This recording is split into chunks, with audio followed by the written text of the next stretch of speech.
Chair, we are ready. Thank you. Okay, this is the Historic Districts Review Board for February 14th, 2023. I'm Anthony Guida. I will be acting chair tonight. Melissa, may we have a roll call, please? Yes, Vice Chair Rios. Is excuse. Oh, I mean, sorry, Chair Chair Rios is excused. Sorry, Vice Chair Guida, Here. Member Aguilar Medrano, Here. Member Berkeley, Member Beachside. Here. Member Bienvenue. Here. Member Larson. Excused. Thank you. You have a quorum present. Thank you. Next item on the agenda is the approval of the agenda. Does anyone have any changes, either staff or the board? No changes, Chair. No changes. I'll hear a motion. I move to approve the agenda. Beachside. Sorry. Aguilar Madrano seconds. May we have a roll call vote, please?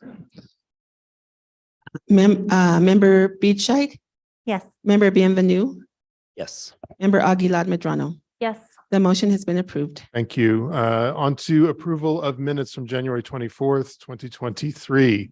Any changes, board members? Member Bienvenue. Thank you, Chair. On page 35, in the middle of the page where it states Member Bienvenue said he thought anyone who had been denied an exception should go straight to district court.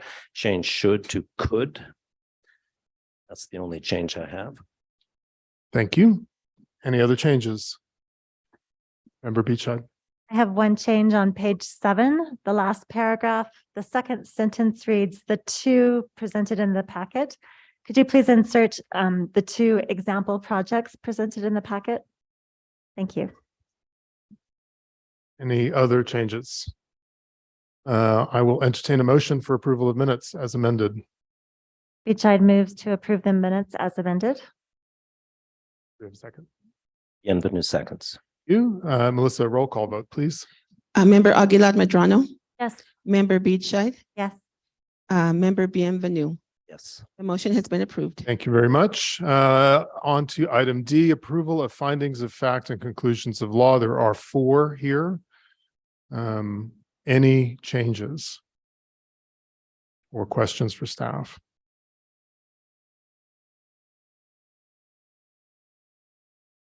I will entertain a motion. Aguilar Madrano so moves. Beachside seconds.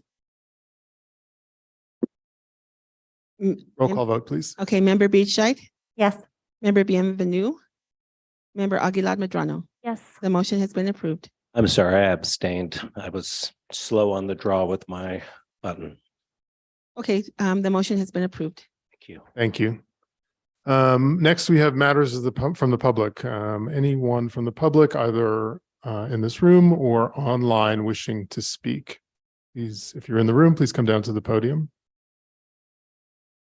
Chair, there is one person on Zoom that would like to speak, Stephanie Bonato. Yes, Stephanie. Good evening.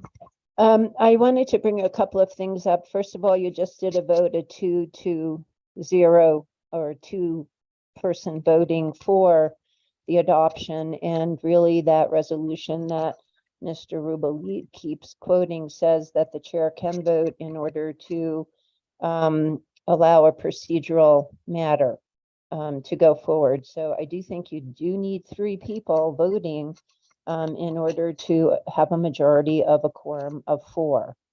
The other thing is, about a month ago, I gave you an update on the Lucchese case, and Ms. Lamboy told you that they were submitting, that they had made a mistake and were actually submitting something that was more conforming. But in fact, what they presented to you was exactly what they presented to the BOA. And I called Jenkins and Gavin to see if they had made such a mistake in the presentation and the application, and they said absolutely not, that what was in front of the H board was in front of the BOA, and that's what they were hoping to get approved despite the ordinance that says that they can't. And I just think that's important for you all to know.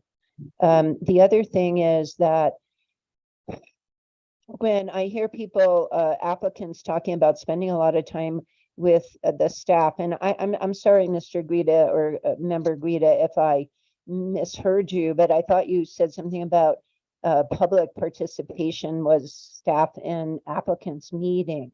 And I find it, if you meet for hours with staff and you have a team of 8 professionals with hundreds of hours, one has to really wonder why you have to do it, especially if you were a former city employee and would kind of know the system.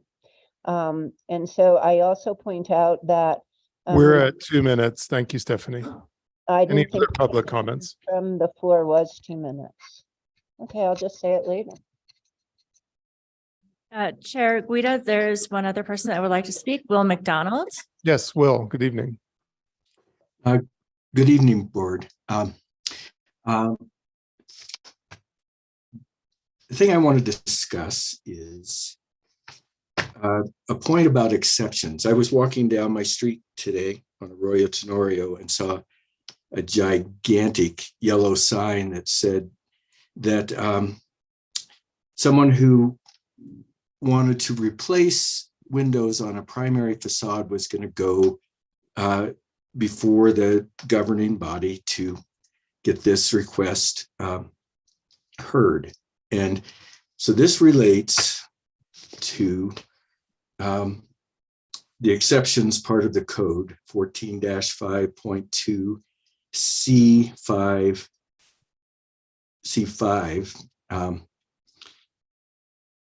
In C5 says staff shall determine whether an exception is required. The historic board may grant an exception to the regulations, provided the exception doesn't exceed the underlying zoning.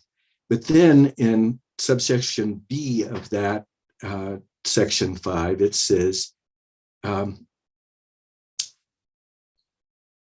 exceptions, it goes to the governing body.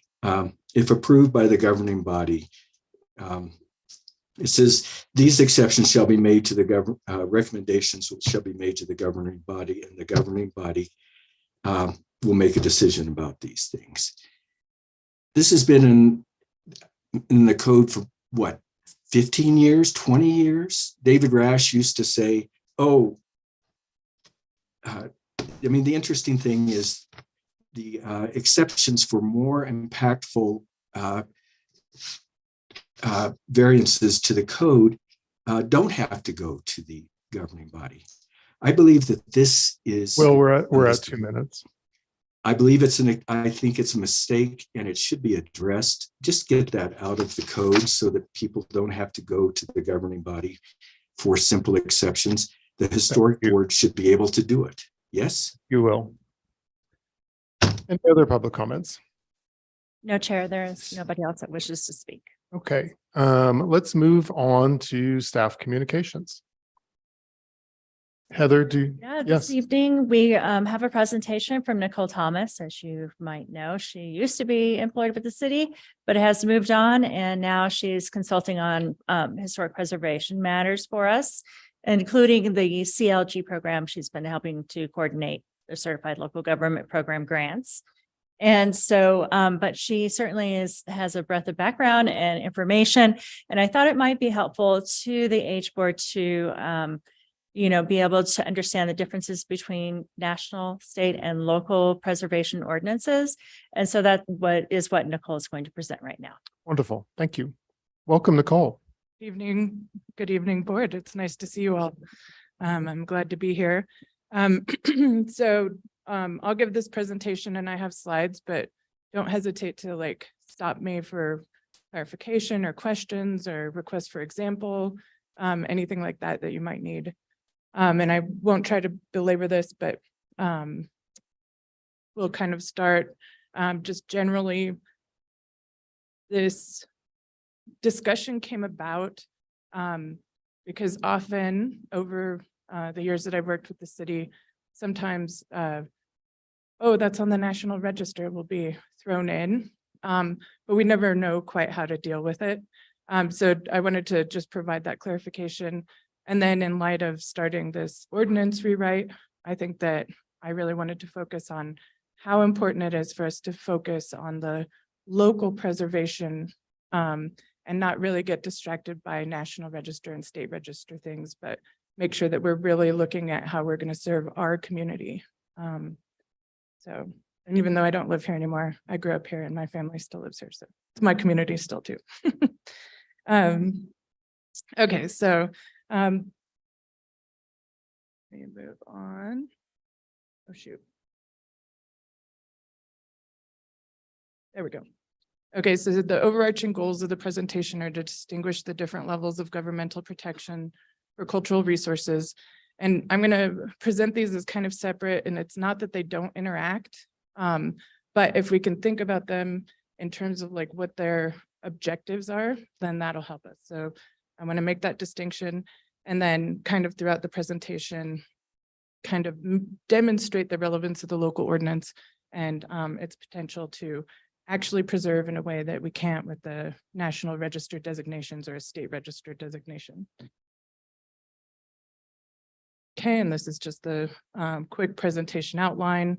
We'll talk about federal and how it's kind of this umbrella and sets the tone for preservation. And then we'll go on to the state, and I'll just talk a little bit about that in terms of its role, and then our local. And then the summary is a little loose and gives like just some examples and things like that.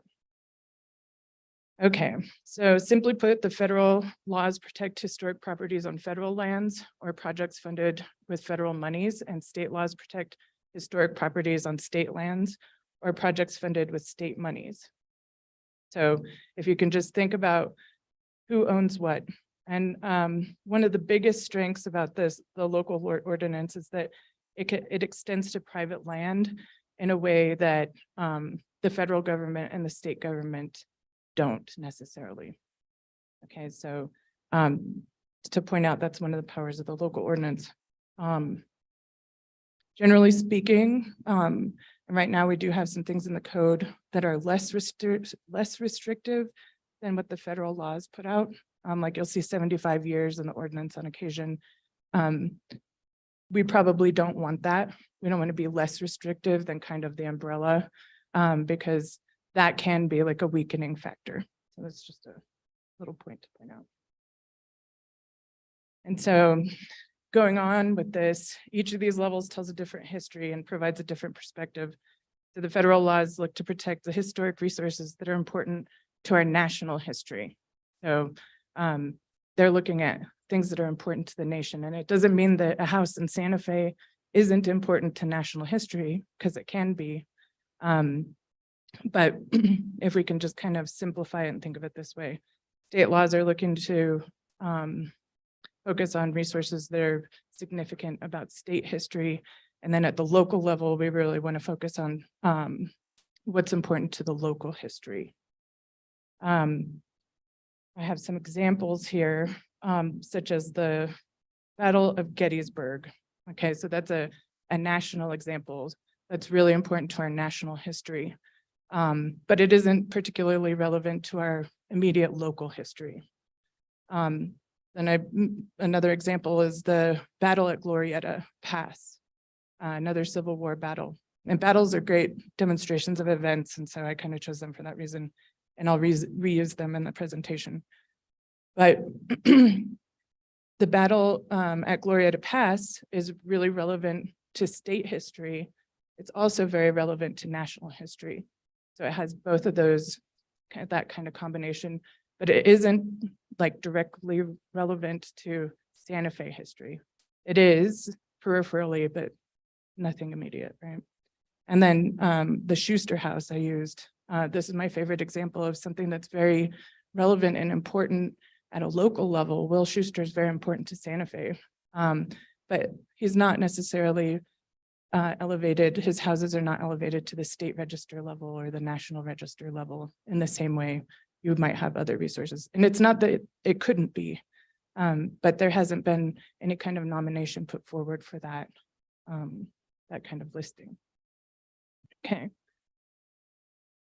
So at the federal level, we have the National Historic Preservation Act.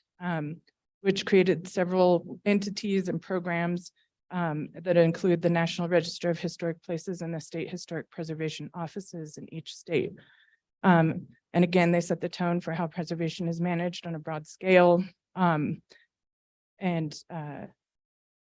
not all of the programs that are part of NHPA are discussed here.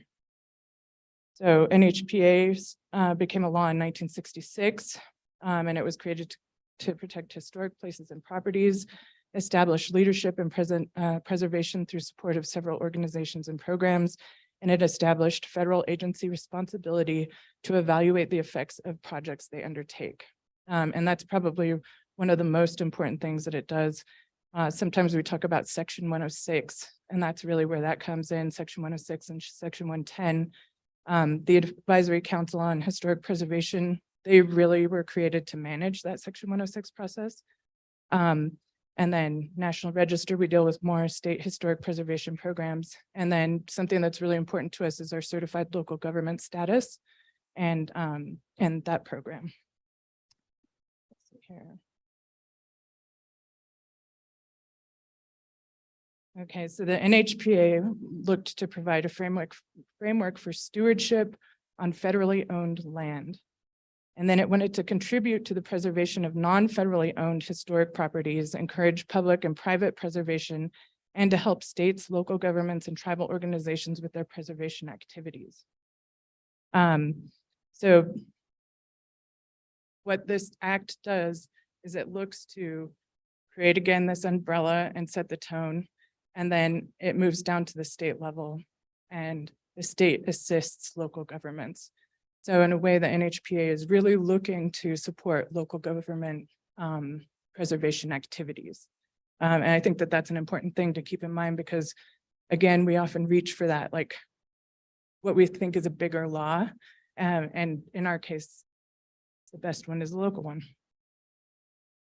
The National Register of Historic Places, it's an official list of places. It's a database. It's accessible online. The program is intended to coordinate the national program with public and private efforts to preserve. NRHP provides guidance documents and brochures for evaluating historic properties. They have excellent guidance documents, and they're easy to access online.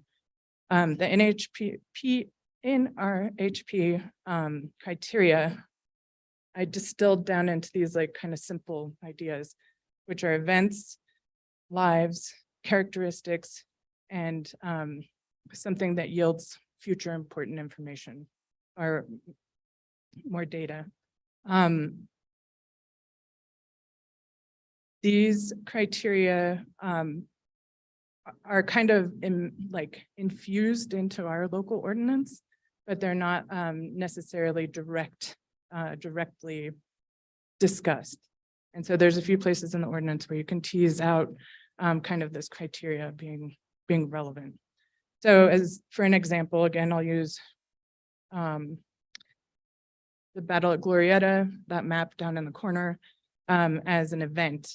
So that's a good example of an event that would be on the National Register.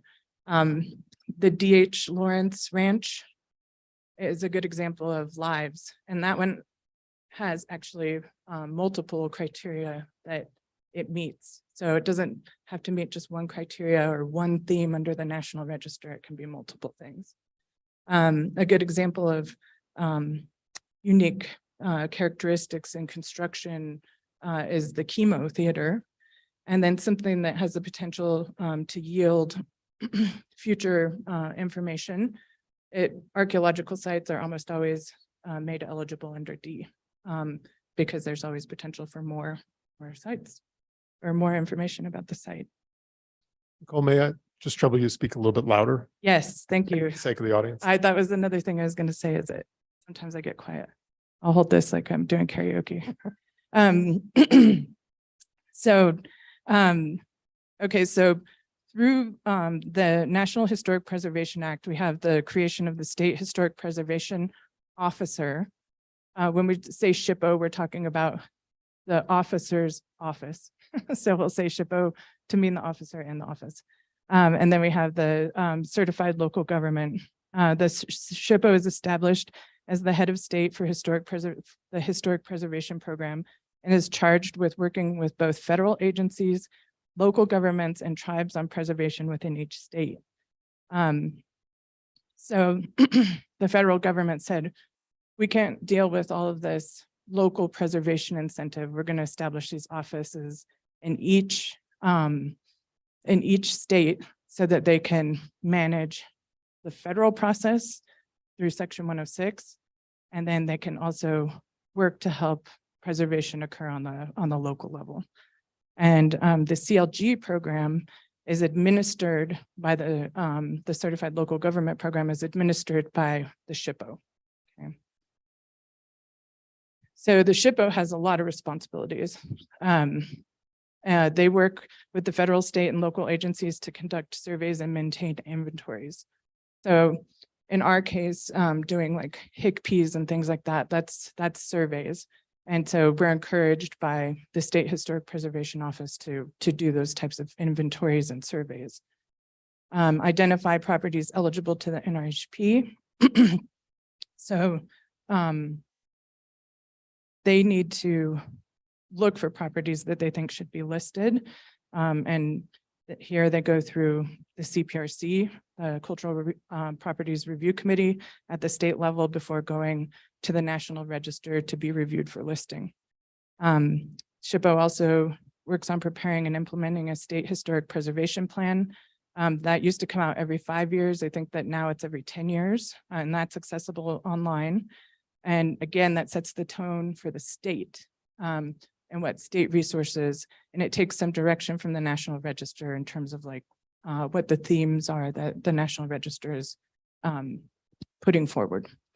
And then they administer federal grants and money, such as the CLG grants that we take advantage of.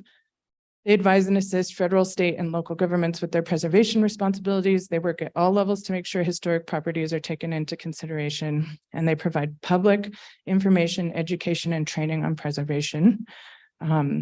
Work with the local governments to establish preservation programs and consult with the federal agencies.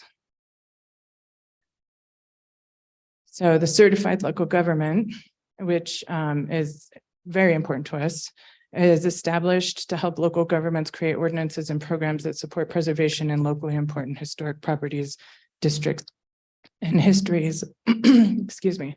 And Santa Fe became a CLG in 1986. So that was pretty early on. And HPA it was established in 1980, or the CLG program was established in 1980. The city of Santa Fe regularly receives grant money, anywhere from like $5,000 to $50,000 administered through the CLG program. And we apply for it in the fall. Right now we have two projects. One is helping with a digital application for a tour that Historic Santa Fe Foundation is aligning with one of their publications called Old Santa Fe Today. And then another one that we have going on is the library. The public library here downtown is being evaluated and assessed for what future work might happen to kind of bring the building up to par, because it's suffering from a little bit of neglect. So that'll just be an assessment. Let's see. Other programs or other things that have been supported by CLG from the beginning. Santa Fe has taken advantage of CLG money and created pamphlets, educational documents for the public, updated documents, lots of things. So it's a really important program to us. The ordinances were established as part of the CLG agreement. So we became a CLG in 1986 with the establishment of the H Districts Ordinance and the Archaeology Ordinance. And the CLG is required to do the following, which is to enforce state legislation for designation and protection of historic properties. So this kind of links a little bit of responsibility of the city to the state. It establishes historic preservation review commissions, such as the HDRB. It maintains a system of survey and inventory of historic properties, which we do through the request of CPI forms and their updates.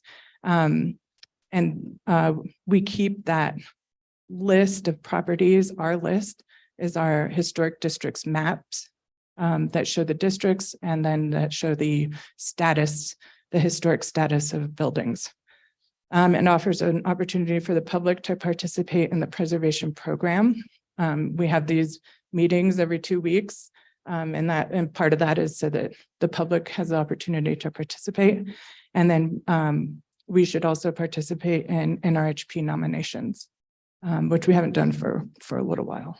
So.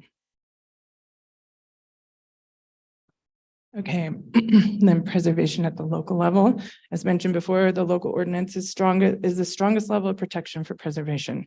So the local jurisdiction doesn't cover all reviews that might happen. For instance, review of projects on a federal or state level, or lands that belong to the federal or state government that are within the city. But it does have a great deal of authority. And so the historic districts ordinance and the archaeological ordinance are really important. So the preservation, local preservation is strongest because it takes into account local resources and history. It preserves a sense of place in a way that you can't do with a national registered district that's looking at something that's like a little bit broader in terms of its outlook. So for us, we can look at the different historic districts and the different neighborhoods and make these finer distinctions that the National Register District for downtown Santa Fe doesn't do, the Santa Fe Historic District. It is more accessible to the community than other levels of preservation. So people can come here and speak about their concern about an exception for windows. Whereas doing that for a National Register District is a little bit more challenging to participate in. So not impossible, there's opportunities for sure, but the federal and state preservation laws look to foster and support local preservation, not control it.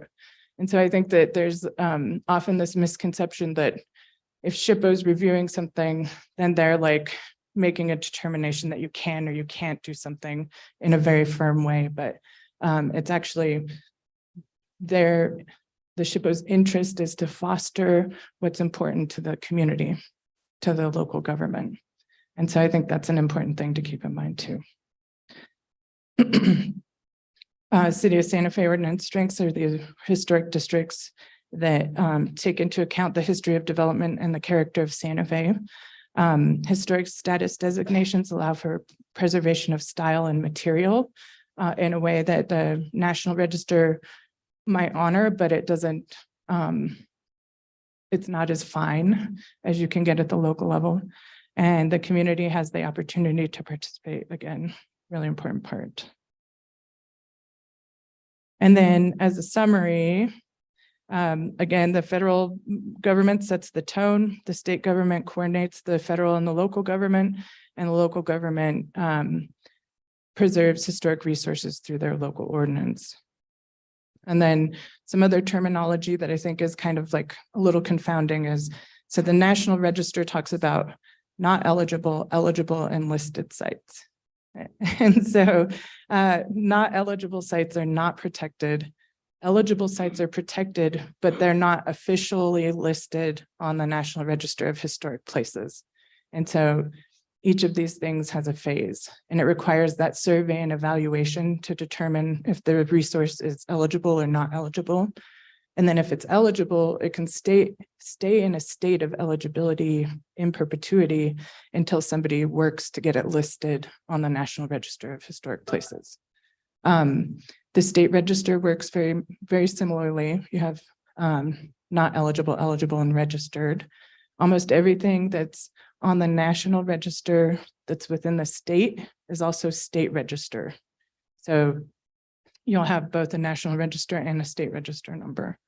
But you might have something that's registered in the state and not national, so because it's significant. And then with the city, we have even more statuses. So we have no status, which are buildings that are not 50 years or older, and most of them were built like in the 90s. And so you'll see on our status map that there's no status and they're gray. Then you have non-contributing buildings, and you have contributing, and you have significant, and then outside of the historic district, you have the landmark status. So. And then this is again to just kind of talk about agencies. So we talk about agencies, and the agency is usually the federal agency. We have to deal with this in the city of Santa Fe for projects like the Sheridan Avenue project that's subject to Section 106 review. So the agency, federal agency that we'll work with is the Federal Transit Administration, and they consult with SHPO on the grant. And so we provide all the information and say, these resources are affected or not affected. We provide it to the FTA, and then they do the consultation that's related to the National Register District with the SHPO.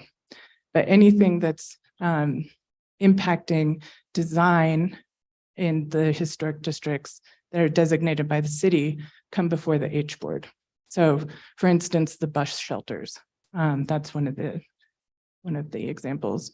And our local ordinance is strong in the fact that anything that's in the historic districts or landmarked, even if it's getting federal review, and now at the state level to some extent too, it comes before the board for design review on some level. So that's it. So, thank you. Thank you, Nicole. That was tremendously informative. I'm going to ask the board if there are any questions for Nicole. Member Beachhead. Yeah. Thank you, Nicole. That was great. I do have a question about, if you have any suggestions or guidance on how to view the hierarchy between these agencies and rules when we look at something that may have a historic registry listing at the state level, because of maybe just for an example, an interior element that was associated with an artist, for example, as a reason for design on the exterior, which is governed by our local ordinance. So that's tricky. And I think that, yeah, so our ordinance doesn't protect anything on the interior, but Historic Santa Fe Foundation can put easements on the interior of properties. And so another thing is the importance of working with the local historic societies, because they can kind of do some of the things and also foster preservation in a way that the city may not be able to under their ordinance.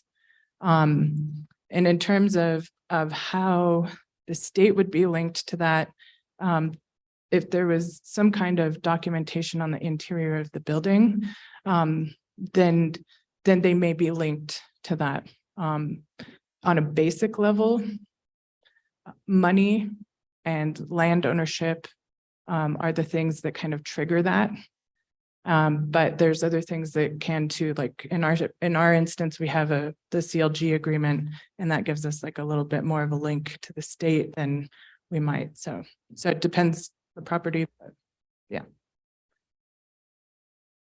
I don't know if I answered your question very well, but I can give you a definitive. Great. Yeah, thank you. Yeah. It's probably a longer discussion as well. Yeah. Other questions? No. I have a few. Okay. So Nicole, thank you for laying out the timeline of the NHPA, and then, and then when the city of Santa Fe came in as a certified local government in the 1980s. Thinking about NHPA in 1966 and the kind of birth of the preservation movement in the 1960s, I'm also thinking about the city of Santa Fe's ordinance being much older than that. Mm-hmm. What's the or at least in the beginning, is there a relationship between preservation and our ordinance, or was our ordinance separate from preservation concerns initially? So I would say that, no, it was built kind of on this early desire to have preservation in Santa Fe. And I think that, so it's not that the NHPA was the first Preservation Act, before you have the Antiquities Act and you have other acts that are preservation oriented. So, and community preservation is certainly not a new thing. So I would say that we had this early ordinance, which was offered a great opportunity for Santa Fe to start preserving its history early. And then when the NHPA became a law, it just offered strength. And then with the CLG program, it really offered the opportunity for local governments to expand their preservation within their communities. So that's when we start getting, we had the National Register District nomination in the 70s, I believe 1972 first. And that was allowed under NHPA. CLG comes around in 1980, and immediately we start having these surveys done and these historic districts develop. So, yeah. Did that answer your question? Absolutely. Yeah.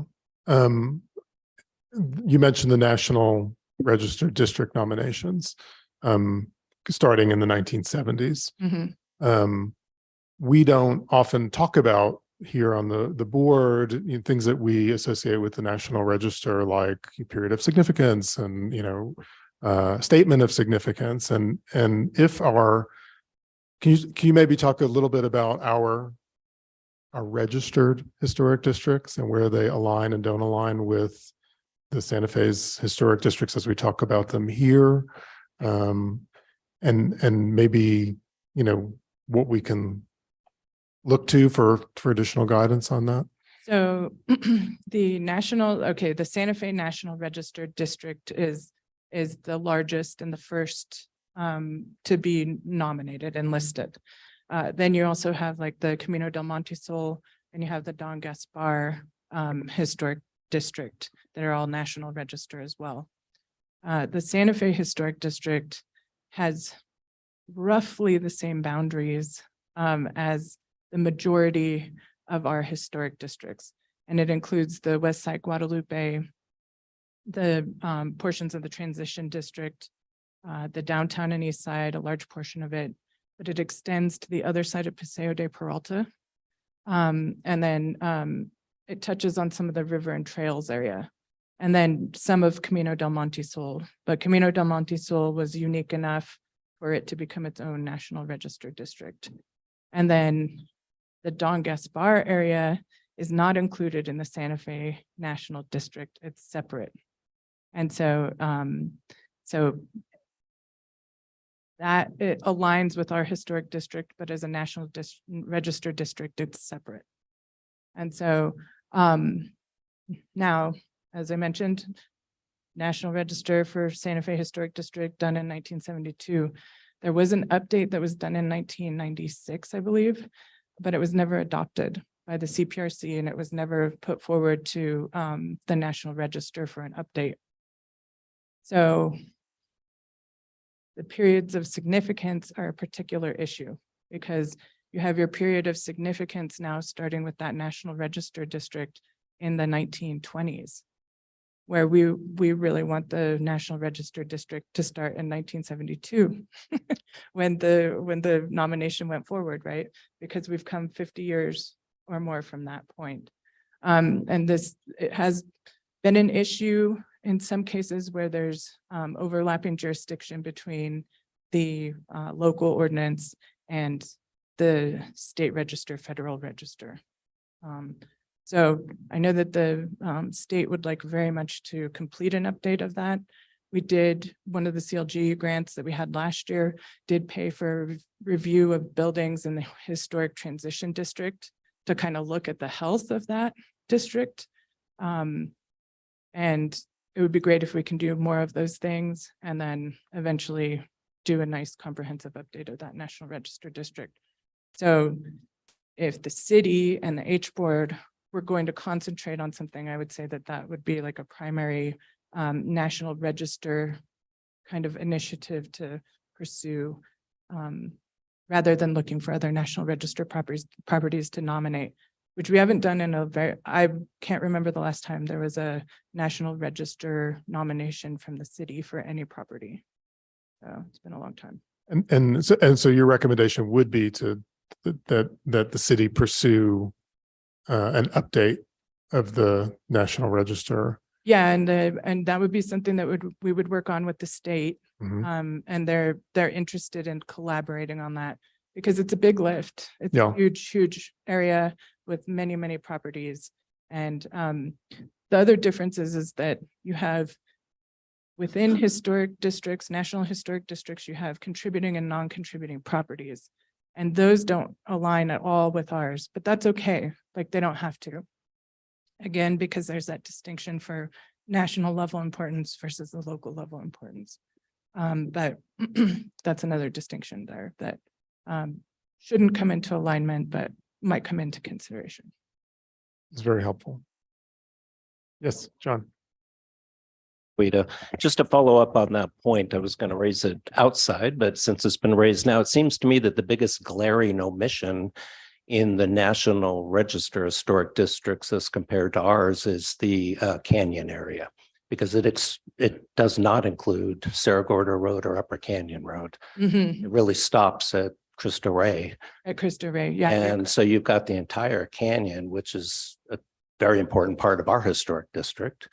And I would wonder, it seems to me that there should be an effort by the city to bring that into either the existing Santa Fe Historic District under the National Register or an additional historic district.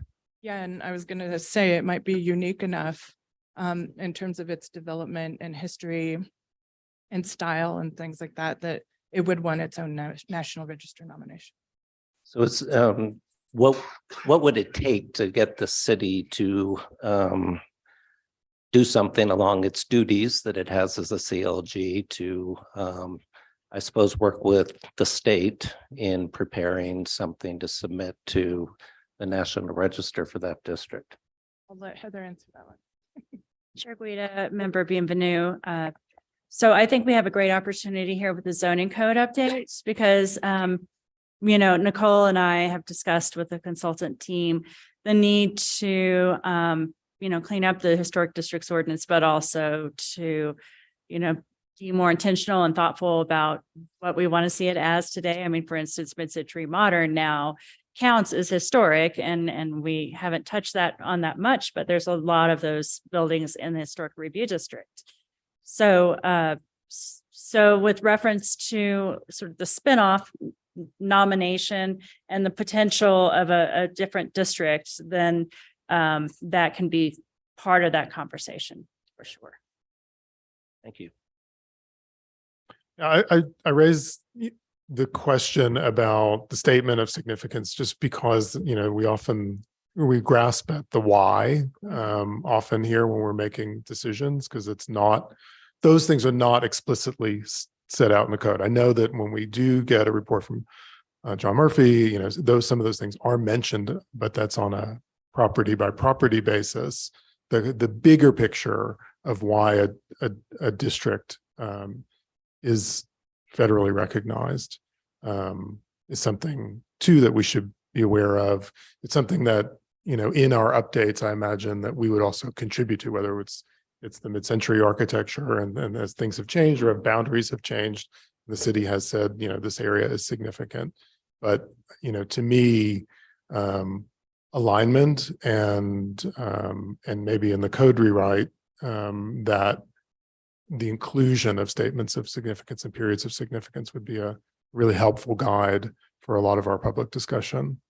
Yeah, and if you think about the difference between what the National Register, even their forms looked like in 1986 compared to now. Yeah, and so we have a lot more terminology, new things, different. Yeah, so I think that's a good,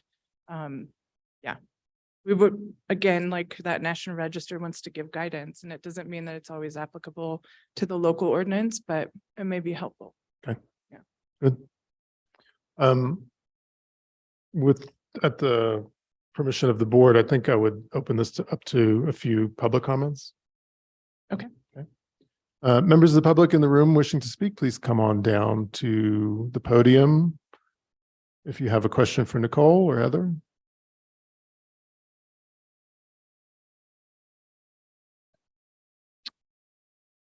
My name's Elizabeth West, and I'm thrilled that this is happening. Thank you, Heather. Thank you, Nicole. And Nicole, first of all, I just want to say that it doesn't matter where you live. You could be working in Hollywood. You're still a Santa Fean. There you go. I really appreciate this. As you said, Mr. Guida, we all need this. The public needs it. People who are fantasizing about redoing their house need it. Real estate people need it. Newcomers who think they want to come in. Oh, I love Santa Fe. Now let me change it. I want it to look like Pasadena. Literally, that was overheard. I should send that into the reporter. So we all need it, and it's fun. I think this is fun. I'm about to go back in April to go visit my old hometown, and I grew up on what's the historic district of Cambridge called Torrey Row. And thank heavens the house I'm in it's well represented in Habs, and it's this amazing place, and I'm hoping they'll let me come in and visit it now. But it's really fun to be part of this history. And I think Cambridge is struggling. They stay up, their equivalent of HDRB stays up till 2 a.m. regularly, struggling with projections. And at least they're not as bad off, and we're not as bad off as poor old Paris. Everybody's frustrated there. We've lost our old town.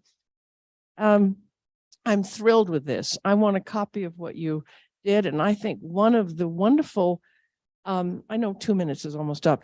One of the wonderful things that your group could do, Nicole, and I've tempted to turn around, but I've been reprimanded by the mayor. Don't turn and talk to them. I hope that we can get a very expanded version of what you have done and presented here with lots of photographs, a pamphlet that we could. Well, I'm going to mention it to the Old Santa Fe Association. I think we should help you do that. Thank you ever so much. Sorry to be so enthusiastic. Thank you, Ms. West. Any other comments in person or online? Online, Ms. Stephanie Bonato would like to speak. Yes, Stephanie. Hi, Stephanie Bonato. Nicola, yes, I too want to thank you for doing this report. I think it's quite helpful the way you've laid it out. And I really hope that we take our responsibility of local preservation seriously. I'm concerned when people say things like simple exceptions, because exceptions, as we heard, I think 2 weeks ago, were not allowed to begin with. And so I think they should be rare and not simple. However, I was wondering, for example, with the obelisk, how do you handle the reconstruction of something like that? Who do you have to get permission from? How do the jurisdictions overlap? Because maybe that's a good example of how all this interacts. Thanks. Thank you, Stephanie. There are no other comments or hands raised, Chair. Okay, thank you. Thank you, Nicole. Thank you for the report. Oh, yes. Just if I could, thank you, Chair Guida, follow up on that. I think Stephanie may have just mentioned the obelisk or the soldiers monument, and it might be an opportune time to revisit, Heather, the issue of whether or not the city believes that anything that is done with the soldiers monument must come before this board before any reconstruction or demolition or revisions is undertaken. That was our understanding as a board shortly after the destruction took place. And I'm not clear if that's still the case and if that's still the interpretation of the city attorney's office. Member Bienvenu, I cannot answer that question at this time. Fine. I have not been asked to participate in those discussions because there are so many players involved. Apparently the State Historic Preservation Office, some seems to me like some division of the United States is involved in that. And my boss, Aaron McSherry, recognizing the complicated nature of it, is trying to manage all those different interests. But I can certainly pass along to her your expression of concern that some decision might be made without involving the Historic District Review Board. Right. And I understand your position because obviously the plaza is in a historic district. I believe the H board has some authority over just about everything in the historic district, including monuments. Exactly. So to me, we don't just have an interest in it because we're interested in preservation, but we have authority over that structure and anything that would be done with it at this point. That's my interpretation of the ordinance. I think the ordinance is clear in that respect. I'm not looking for an answer today. I would just want to know if the city has changed its position on that since we were last advised that be brought to our attention. And I can also, I'm fairly certain no decision will be made in the real near future. There's the decision-making process is still, I guess, maybe in its intermediate phase, and some decision will probably be made this year, but I can certainly pass along your concerns to Ms. McSherry. Thank you. Okay. We're going to move on to the cases for tonight. Yes. Just one quick announcement yes. that I would like to make. Tomorrow night, the 15th, we're going to be having a kickoff for the update of the zoning code. The consultants Clarion is in town. They are based out of Denver, Colorado. And so the open house will be held at the convention center, the community convention center, and it will start at 6 o'clock. So anybody that would like to join us, please do. Thank you, Heather. What's on the agenda? I mean, is it just meet and greet, or are we going to have a conversation with the consultants? So there will be a couple of presentations about the process, and it's broken up into 3 phases. And then a conversation generally about, what items are contained within each section. And then there is a survey and a website that is now up. And this will give people the opportunity to provide comments in person or know the resources where they can provide comments and also know when meetings are coming up as well on that website. Very good. Thank you very much. We're going to move on to cases. We have 2 cases under old business, 2 under new tonight. Before we get started, I will notify applicants that if you disagree with the rulings of the board tonight, you have 15 days after the findings of fact and conclusions of law are approved to appeal our decision to the governing body. With that, we will move on to the first case. This is 220 Rodriguez Street. And Heather, this is your case. Thank you, Chair Guido. Just one moment. I'm sharing my screen.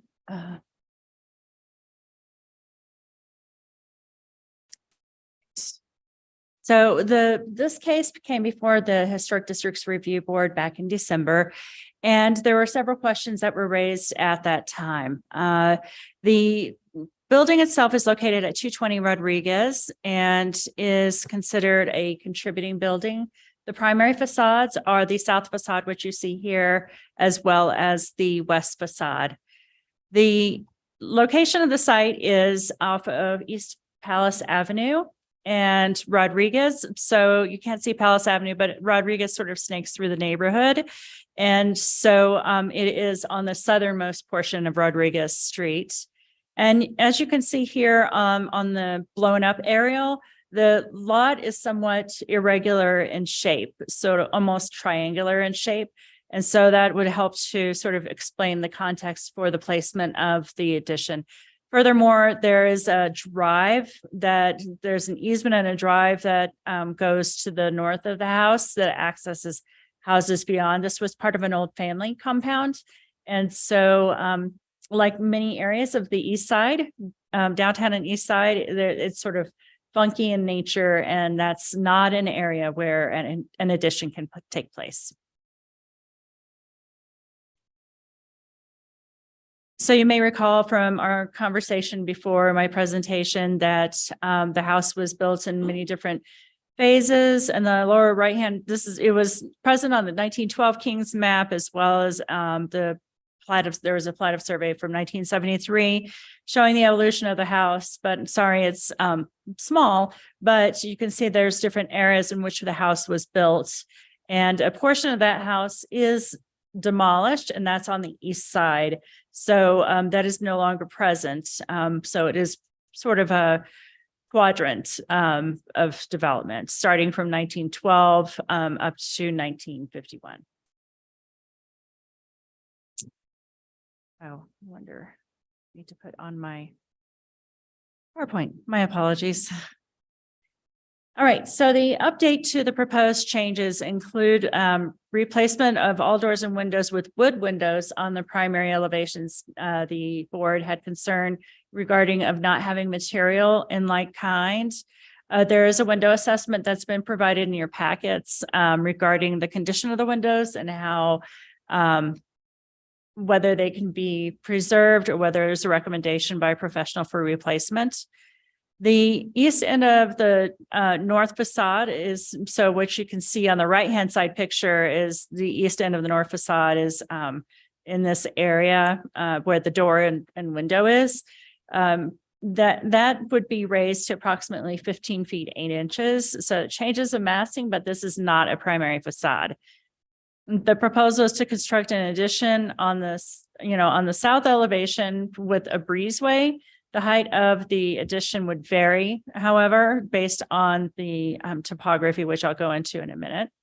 And then there would be a yard wall that would connect to the coyote fence that's existing on, and it's a stone yard wall similar to what's out there right now, but just not very high.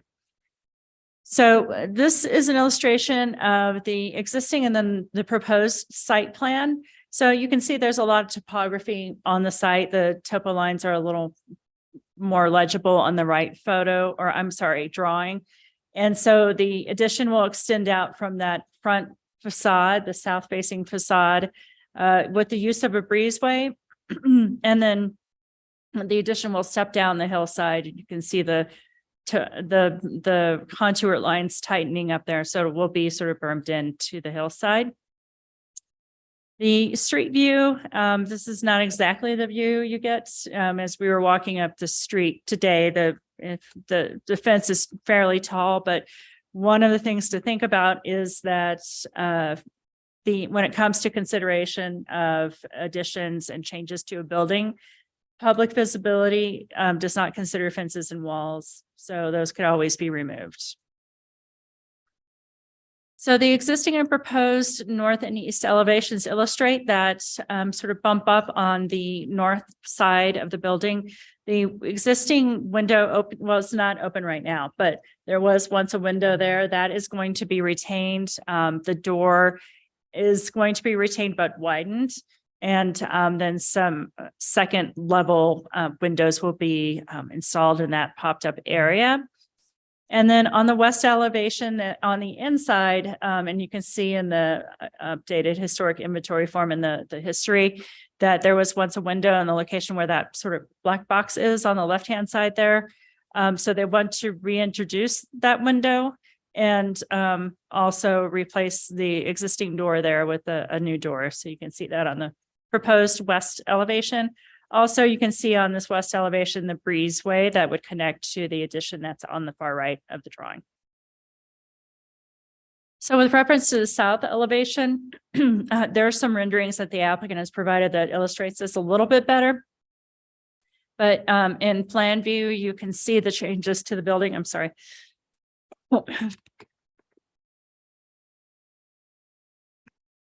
With the pop-up at the rear. So as this elevation on the rear will not exactly, because of the slope of the land, not exactly be seen like it is in that true plan view there, but it will add some texture and step to the historic residence.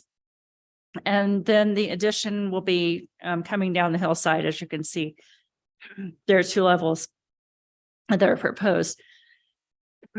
Bad timing for this. Okay, so I just wanted to provide you with an illustration of what was provided to us last time.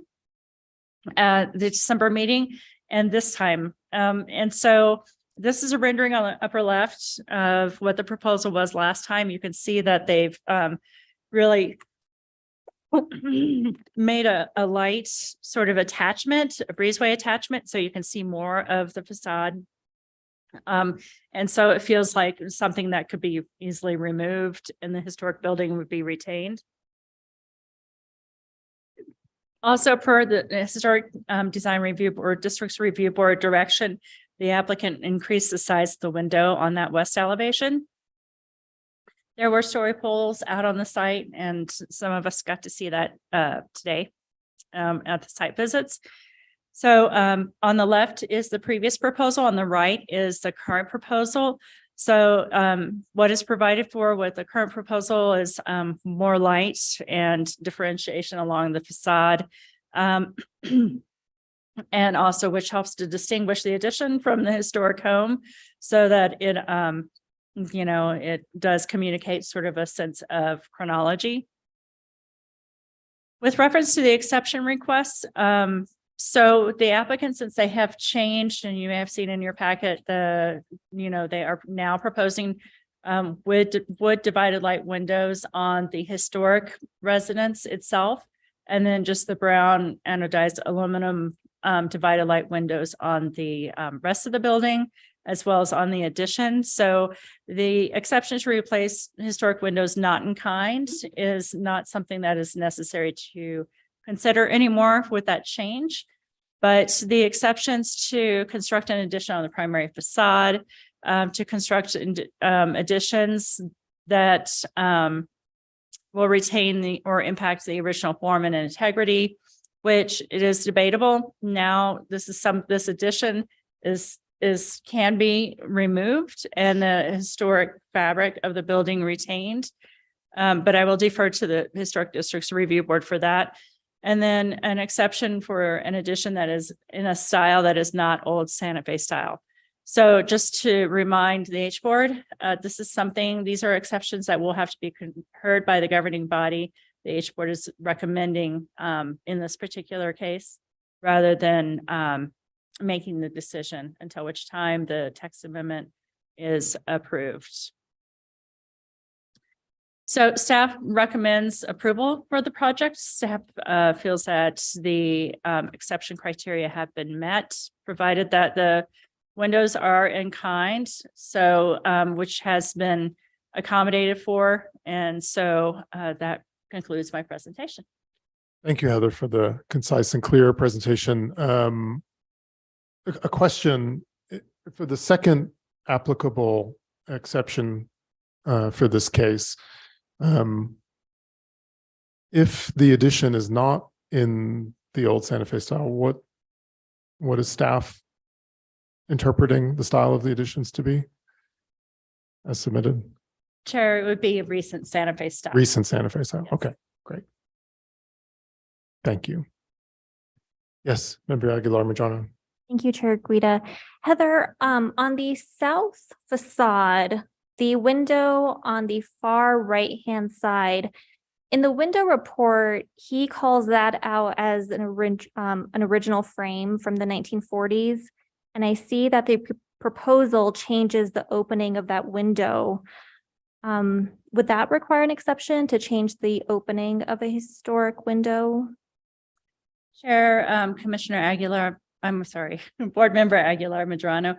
I will defer to the applicant, but it was my understanding that there was a historic opening that was that size. But I'll have to defer to the applicant. I'll have to look at the packet really quick just to confirm. Okay, thank you. Thank you. Other board members with clarifications from staff? Yes. Thank you. Member Beachside. Heather, was there an allowable height calculated for this property? Chair, Board Member Beachside, yes, there was an allowable height, and this is within that height. 16 feet, 8. Okay, great. Thank you. Okay, we'll move to the applicant presentation. Can the applicants who will be speaking tonight come down and be sworn in, please?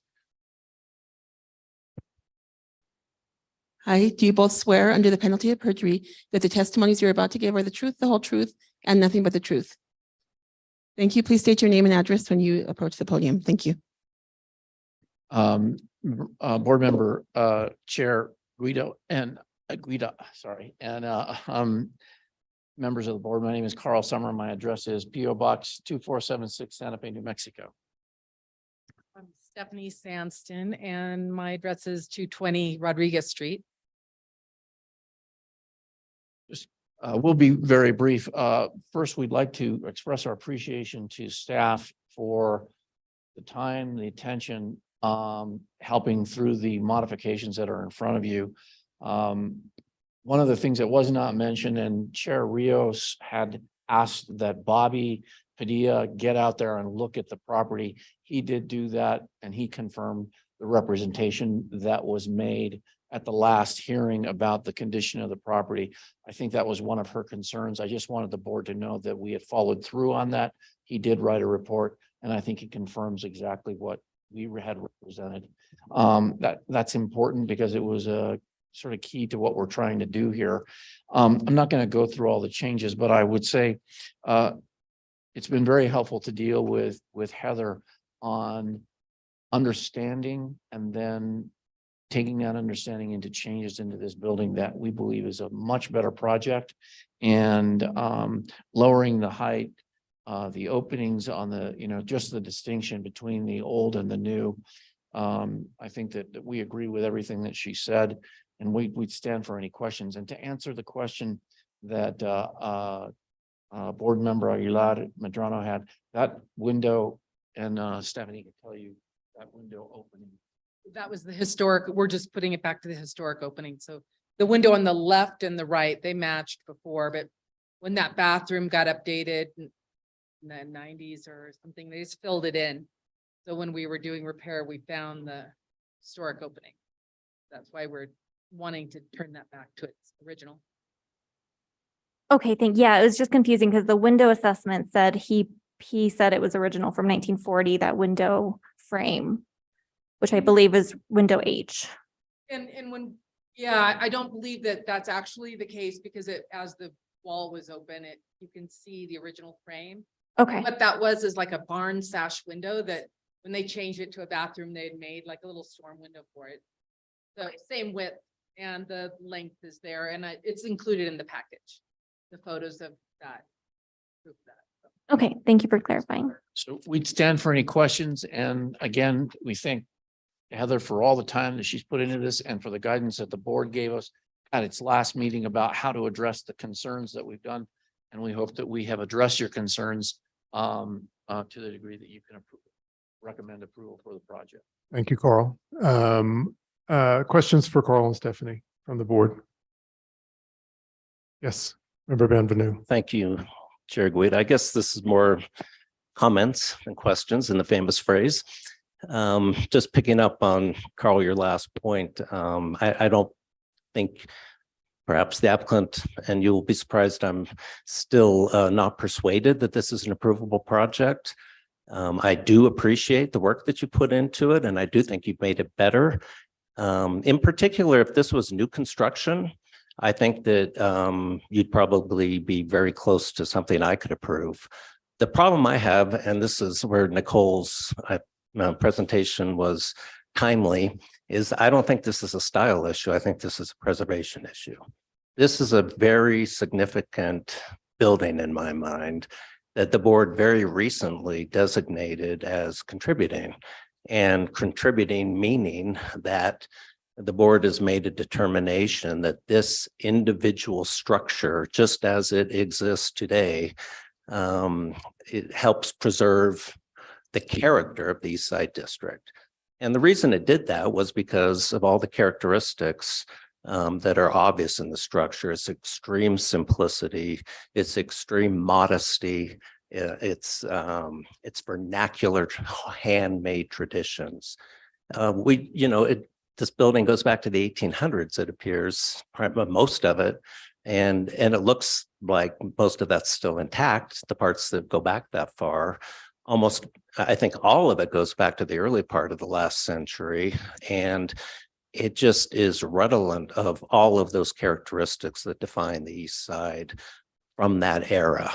Not architect-driven buildings, but the handmade vernacular that is disappearing from the east side. And so when I look at this, you have 3 groups of exceptions that are needed. That in itself indicates the dramatic alterations that are being made. You're obscuring the primary facade. You were adding on an addition that is dramatically a departure from the building that exists, and also is in massing, in my mind, overwhelming to the existing building. So I think it's a relatively easy call to say, number one, that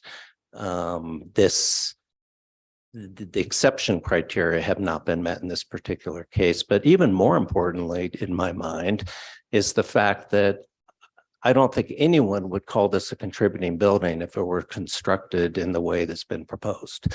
And so if we hadn't designated it, construction took place, and then it came before us for designation, I feel certain that it would be non-contributing.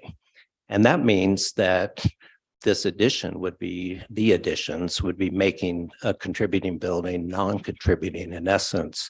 And the ordinance specifically provides that the board cannot approve additions that will require a downgrade in status. So again, I'm sorry about that. I understand that there are reasons why this property as it exists might not work out perfectly for the intentions that you have, but I think that's just a limitation on both the lot as well as the existing historic structure that's there. And like I said, I think it's a relatively easy call. So those are my thoughts. Thank you. Other board members, Member Aguilar-Medrano. Thank you, Chair Guida. I'm actually not going to address the design of the addition because I agree with Member Bienvenu that I don't believe the exception criteria have been met that would allow an addition to be built on the primary facade in the first place. In particular, question number 2, which is in regards to a hardship. I know I stated this in the last meeting, but I still firmly believe that you cannot purchase a contributing building that doesn't reasonably fit your needs and then claim not being able to construct an addition as a hardship. I don't believe this is the intent of the exception when it was created, and I'm just very cautious about allowing that interpretation of it. In your response to the exception, you state that the existing building has limitations in terms of its size for a functional residence. I found this sentence to be really powerful because we're talking about now functional residence. And the reason I have an issue with that is if we look at the history of this building, it dates back, more than a century, and families have continuously lived in this building and smaller versions of it, for over 100 years. And so what is different now that makes this structure no longer a functional residence? I'm not saying that, that it's not meeting your personal needs for what you need, but I don't think it's fair to say that it doesn't have the ability to serve as a functional residence. The other issue I have with that is that, if we're claiming that it doesn't have enough size to act as a functional residence, the plans propose to commit a quarter of the existing footprint to what appears to be a guest bedroom with its own kitchenette and separate entrance. So I'm wondering, if you need a dedicated space for a guest bedroom or casita of sorts, would it be maybe feasible for that to take place in the addition? And then that would also perhaps make more sense to have the addition be detached and sit further south on the property, where you can better utilize the drop in grade to reduce the height. I actually think that the slope on the property could work to your benefit if the addition were to be detached and not attached to a primary facade. And, I just want to point out, my desire is not to scrutinize how you want to use the interior of your home and your living spaces. But I think when we are addressing an exception and your response to it was a limitation in size. It warrants a further look into detail that we might not otherwise get into. And regarding to the existing residents, I'm still concerned about the amount of historic material that we're removing. During the last meeting, I brought up on the south facade, which is primary, there is a series of historic vigas. And at that time, you told me that they weren't getting covered up. But again, the drawings are clearly showing that those viga ends are being covered up. Elsewhere in the packet, those same viga ends are referred to as character defining. So when I look at this building as a whole and everything you're proposing to it, what I'm seeing is that you are proposing to change the massing. We are changing the footprint by adding the addition. You are removing or covering up all historic vigas. You're removing all historic windows. You have already removed the non-historic but character adding shutters. And then you are changing the colors of the stucco and the treatments. So I think, this is a significant amount of changes to impose on a very humble structure. And I also am very concerned that if all of these were to take place, that it would lose its status as contributing, because I also look at it through the filter of, let's just say this building didn't have a status yet or a primary facade, and all these changes had already happened, and we went out in 2 years to do a status review. Would we consider it contributing, and what facade would we designate as primary? And I don't think we'd consider it contributing at that point. So I think we have to take a really hard look at the proposal with that in mind tonight. Thank you, Member Aguilar-Madrano. Yes, please. Actually, I'm sorry about the confusion with the vigas, because on the south face, the vigas are staying. On the north, we're reusing the vigas in the shop space when that roof goes up. And we are trying to be sensitive to repairing the damage to the building. I want to speak to one thing, which is just that it is a vernacular building and it's been used in so many different ways. And as you saw in the drawings that Heather showed you, the original historic had a house that was 2/3 the size taped onto that building. And that had a different purpose, because the woman who owned the house rented out that building. And so when each people from the Carrillos and the Doppelmayers have moved in, they've changed the building to meet their need. And I'm a designer, and this is what I do for a living. And everybody has to make small changes to suit the need of the family. Our family is particular because we work and we live at home. We love the house. We love the historic nature, and I love vernacular architecture and just handmade. We call her the mud hut. We love it. We're trying to make repairs to the building that allow it to live for another 130 years and house people far beyond us. So we're only opening historic openings. We're trying to be respectful. So I just want you to know that. I'm sorry for the confusion on the vigas. Thank you, Stephanie. Mhm. Before we go to public comment, I do want to say that I admired this project last time it was presented. I think the direction of the board, and I want the board to keep that in mind tonight, was a response to what was presented, not a desire to go necessarily in a completely different direction. In my mind, the overall scheme of the project, which puts an addition, second story addition within the existing footprint in an area that is totally compliant with code, in terms of setbacks, in terms of not affecting a primary facade. All of that addition to me is, in the clear, and is a kind of straightforward approval. The proposal to connect a new building mass to the old building mass with as light of a breezeway as possible also appealed to me and perhaps other members of the board last time this was presented, as a legitimate preservation approach. One that in any other context we would understand as leaving the integrity of an existing building intact, and lightly touching a primary facade, which does require an exception. There are not three exceptions being requested tonight. There are two.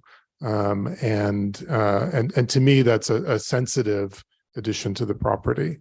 We must also remember this is not a significant building. This is a contributing building. It contributes to the district and to the streetscape. I don't see anything in the proposal that doesn't allow that building to continue to contribute to the streetscape as it did. And that is by the measure of the kind of light or kind of 1 point addition to that primary facade. All of those elements, the things that this board identified as character defining as primary, are all still intact. There just happens to be a change to the property. Change is part of what we manage here on the Historic Districts Review Board. The applicant made a great point that these buildings did change over time, and change is a kind of characteristic of our districts and our way of building in Santa Fe.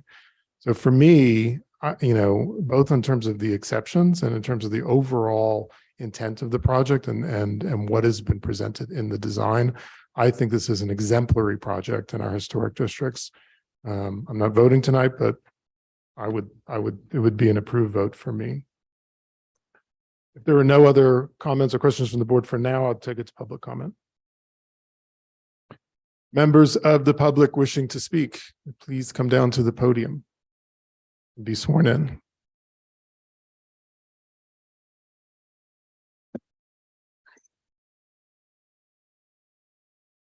Do you swear under the penalty of perjury that the testimony you're about to give is the truth, the whole truth, and nothing but the truth?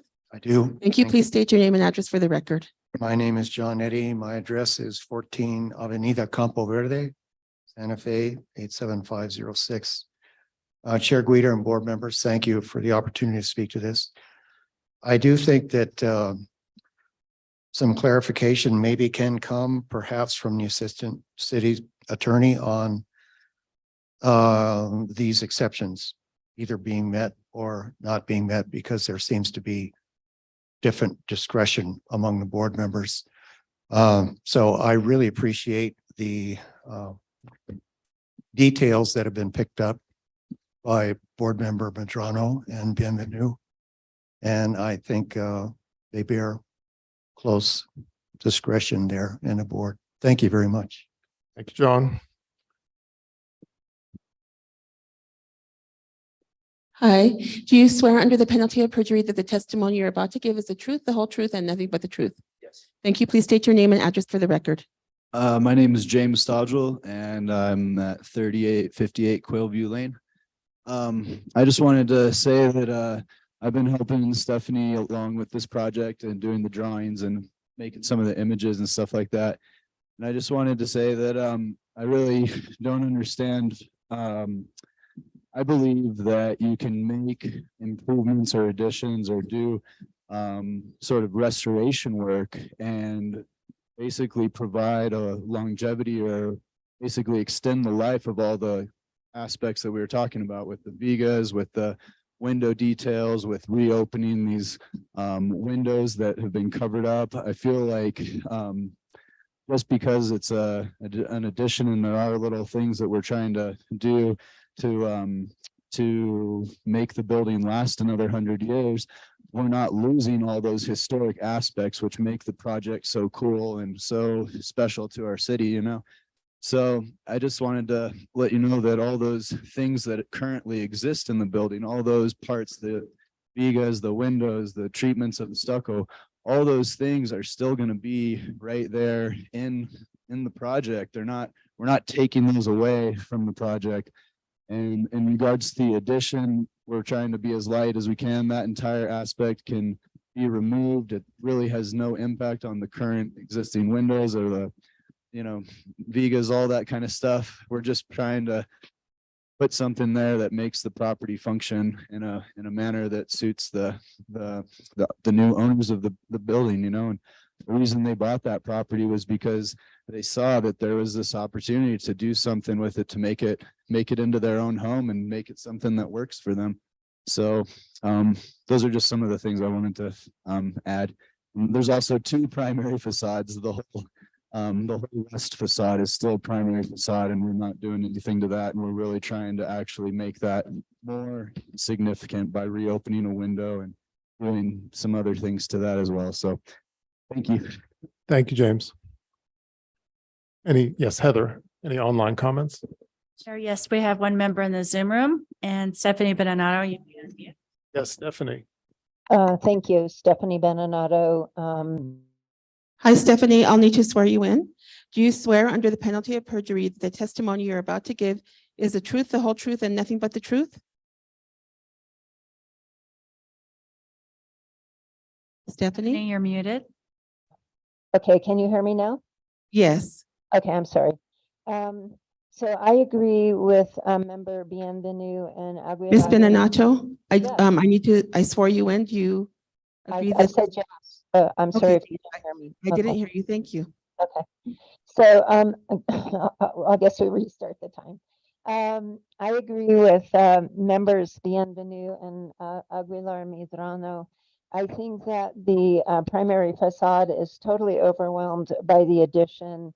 The massing of a two-story addition so close is again part of why I think it overwhelms, even with the addition of the windows. The breezeway looks like it's enclosed. I don't think that really separates it enough. And I think it would lose its contributing status if that had been there and then you were asked to approve it. And repairs can be made to the structure without having to make any change or make any additions. And also interior changes are not exterior changes. And my understanding is that the house, especially that facade, has stayed there and has been there for, I think it's close to 100 years. So again, yes, they have adopted the existing footprint, the existing house to meet their needs. They didn't say, let's make it into something we want. And I really like member Aguilar Madonna's idea of putting the addition down the hill, totally separate from the house. And I think having that, slope down would really make a big difference, because that facade is just, it's just really important. And I hope that you will, again, I can't say that they've proved hardship. And so I hope that your views will prevail. Thank you. Thank you, Stephanie. Any other members of the public wishing to speak? No, Chair. Thank you, Heather. Back to the board. Member Beachhead. I have just a few questions for the applicant, please.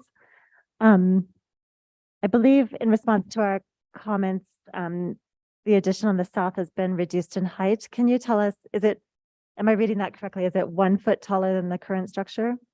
6 inches taller. 6 inches, okay. And the non-primary facade is a foot shorter. Right? So we've lowered both. I'm sorry, the Non-primary facade shop on the northeast, that height has also been lowered a foot. Okay. And the south facing, I should say the west, the one that you're speaking to is just 6 inches. Okay, thank you. And then with respect to the windows, you're proposing a replace in kind with respect to material, wood and paint as well? And say it one more time. What color are the windows on the primary facade? They'll have a clear finish. I was speaking to the original owner still, well, the grandson still lives behind me, Ed. And the window started out as just no finish, and no stucco until the 60s.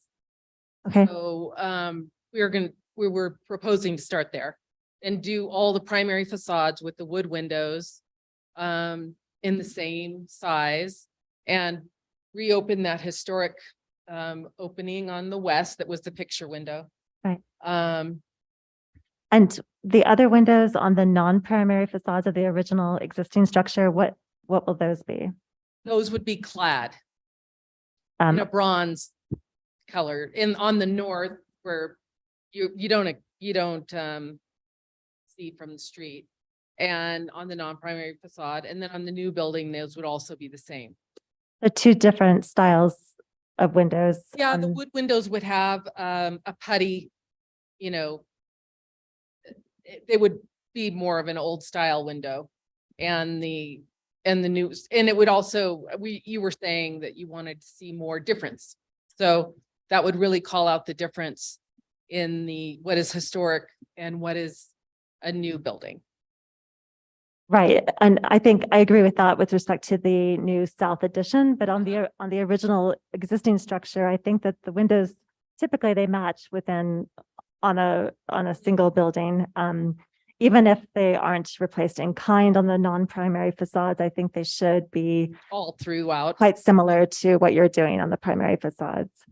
And can you explain what the stucco colors are? The stucco color is on the package, but it's the same color as the mud, the original mud of the adobe. That's all we're trying to do is get it to, it's just a warm brown, kind of a greeny brown. And that's really what the mud inside the structure is. So Right. we're trying to take it back to that. On both the addition and the original? Yes. Hard Yeah. trowel. So Yeah, smooth. and that's certainly one approach. I think that this structure, the color of the stucco, the orangey color is quite an old school stucco color, and that's kind of disappearing. It's not really a color people go to for certainly new construction or renovations, but I think that's kind of special. And I had pointed that out at the last meeting. I still hold that to be true. I think this property might lend itself to, two different colors of stucco on the two structures. I didn't know what your feelings were about that. That's, it also could be that the colors are the same, but the textures are separate. So the new structure would be the smooth, and the old structure would stay the pocked kind of light sand that it is now. Yeah, I thought about that from the beginning, but I was a little concerned that I didn't know what the take would be. I like the texture. I think that's a nice idea. I'll still show it off. Yeah. And then my last question is with respect to the vigas. I think I just understood you to say that you were taking the viga ends from the north facade and moving those up. The roof line is changing on that northeast portion of the building.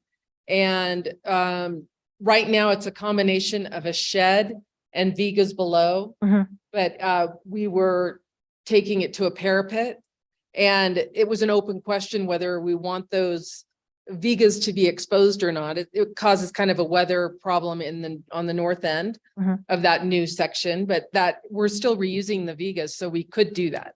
Does the ceiling on the interior stay, or these vigas go all the way through? Yeah, currently they go all the way through. And are you keeping that on the interior? Yeah, everything we can keep.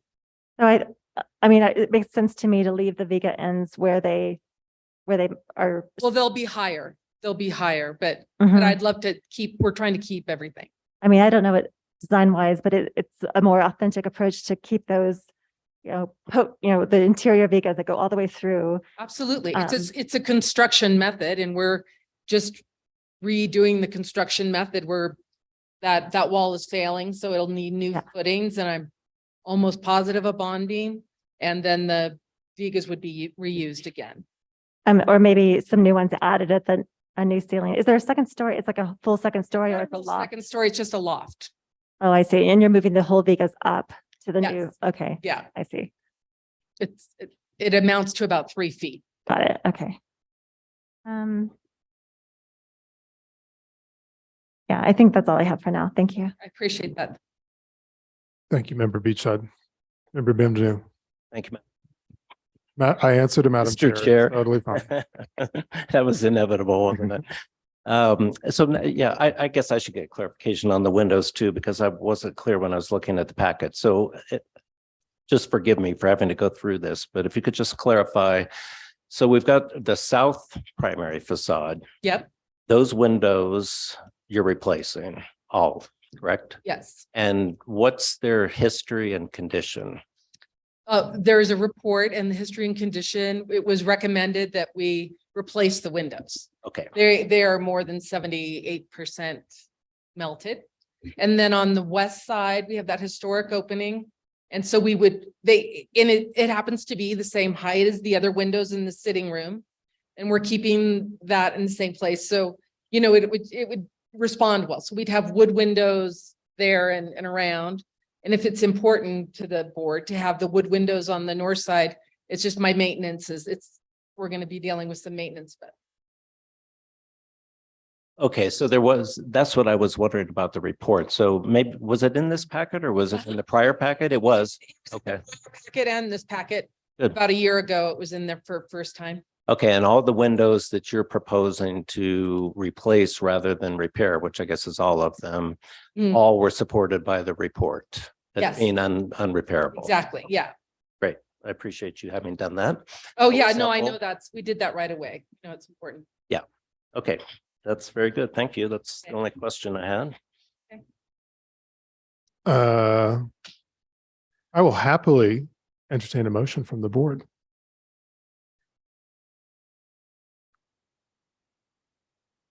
Member Bienvenue.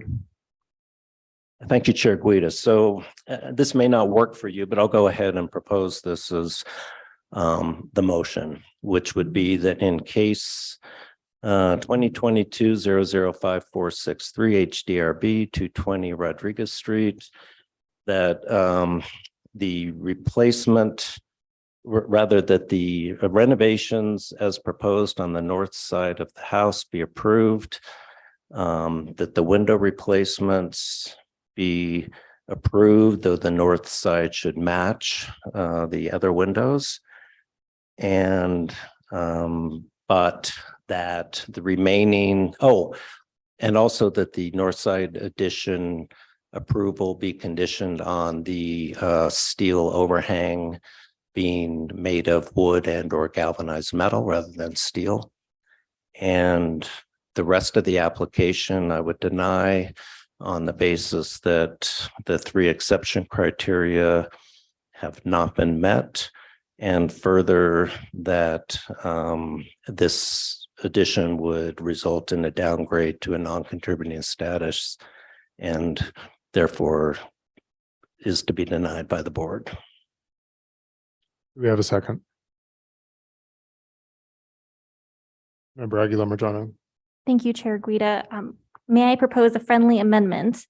Currently, the drawings show the vigas on both the north and south end of the house being removed. I would like to include that the vigas on the north end be brought up as the applicant states that she was willing to do, and that the exposed viga ends on the south be preserved and not covered up. Accepted. Aguilar Medrano will second then. A point of discussion. Can we just get clarification? I believe there's 2 exceptions rather than 3. Is that right, Heather? Chair, Board Member Bichai, that's correct. Okay. Just for, yeah. Sorry, I meant to be referring to the 3 criteria, not the 3 requests. Thank you. Yeah. I might also suggest a friendly amendment for the stucco color to remain the current or as close to the current as possible with respect to color and texture. Also accepted.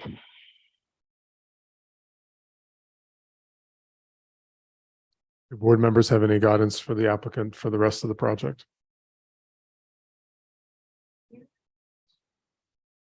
We'll wait till the motion is complete.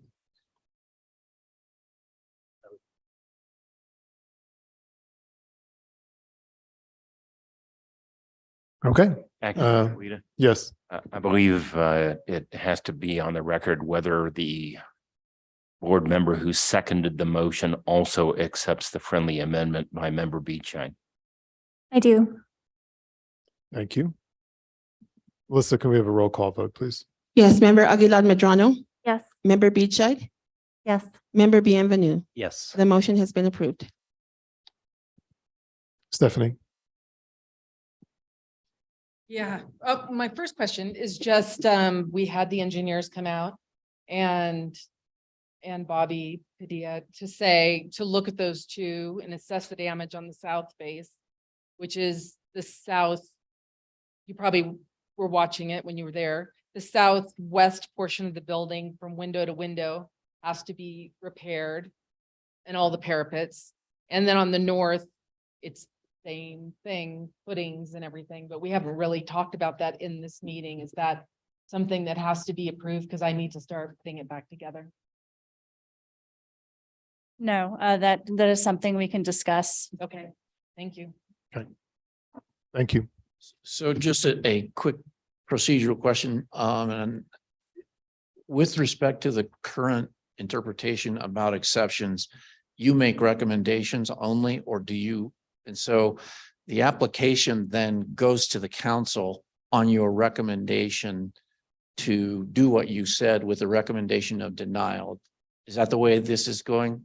Thank you, Carl, for that. I think that is in fact the case, and that's the way the motion should have been stated. Okay, I just wanted to. That is our current understanding based on the city attorney's advice, is it not? Well, Chair Bienvenu, with reference, Chair Guida, Member Bienvenu, with reference to it being denial, it's only denial pieces of the application. So it would be a conditional approval. So that's awkward in that. I guess what I'm determining if the whole case goes up, do I need to file an appeal if we disagree? I guess the safest thing is it will go up on an appeal with a recommendation for denial on the exceptions. Is that how it would look in your all's mind? I think I can answer this. Heather, no exceptions applied to the north side. All the exceptions applied only to the addition on the south side. Right? Is that correct? Okay.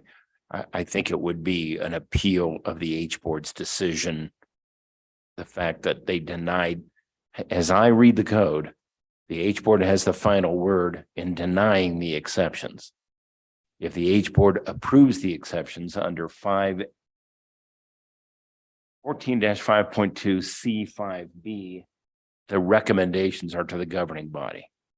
If the H board denies the exceptions, the H board has the final word, and to approach the governing body, you have to file a verified appeal petition. Boy, that's not. Therein lies That's the not rub, but silly. I understand where you all are at on that subject matter. I think that I'll work it out with them how it gets put up, but we understand the decision. And the only last thing I would add is I think that one of the things that this case points out for me, having lived here a long time, is we look at properties that have a contributing status. And part of what we're trying to do is preservation. And a lot of these properties that have contributing status are falling into disrepair because people are not going to make the investment. I know that Commissioner or Council Member Madrano said, well, you can't buy a house and not know it up front. That's true much of the time. It is not true all of the time, and it's really not true with historic houses when you get into them. This house is falling apart in very serious ways. It's hard to know up front, maybe a little more diligence, but it happens a lot. I'm concerned that's what happens to a lot of properties that are on this cusp. They're contributing. They're not unique. They're not significant for sure. They've changed a lot over time, and investing in them is a difficult thing. And this is one of those properties. I just say that because I think it's important as you all go forward. Thank you, Carl. Okay, we're going to move on to the next case. Next case is 50 Mount Carmel Road. This is under old business. Heather, this is your case. Sure. There is a concern. Yes. So with reference to this particular case, it was unexpected that Cecilia Rios and Jennifer Berkeley would be out. So I didn't think about this. But with the recusal of Board Member Aguilar Medrano, we did not have a quorum. So I don't know if, Frank, you want to go into detail as to what would, certainly, it's always a board member's best judgment, but I don't think there's any financial impact or financial interests that Ms. Aguilar Medrano has. This is an interesting question that came up as I was doing some research on another case. I know the code requires the disqualification of a panelist on the governing body or a city board or commission if there is a financial interest in the outcome of a particular case.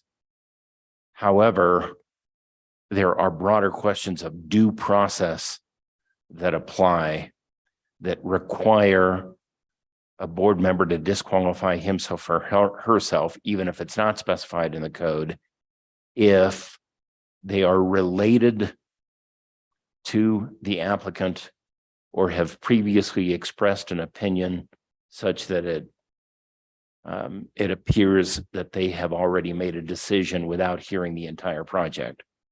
Those questions came up in cases where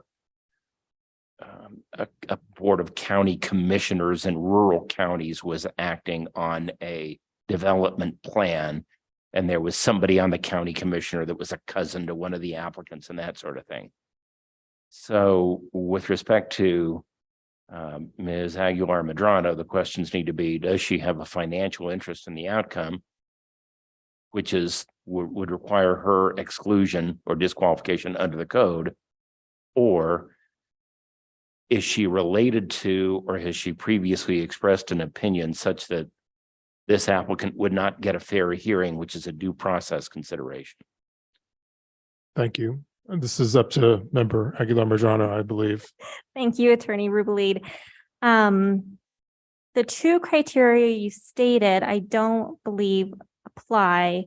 However, this application is being brought forth in part by the firm that I work for, and I think I would be uncomfortable in providing a vote on the case. Although I hate for the applicant to have to wait until the next hearing, I also wasn't aware that we would have some members missing tonight. So because it's based on my employment, I would almost say that there is some financial related conflict of interest there. So Heather, we'll postpone the case. Chair, that is correct. We'll postpone it to February 28th. Okay. That's the next meeting. Okay. Apologies to the applicants. I was just thinking of a conflict that I have on the 28th, but we'll work it out. Thank you. Okay, on to new business. Next case is 1122 East Alameda Street. Angela, this is your case. We have your presentation, please. Is Angela present? Is the applicant present? Okay. Heather, should we go on to the other case here? Sure, if you want me to, I can make the presentation. That's great. Let's do that. She gets Okay. back. So let me share the screen. Just one moment.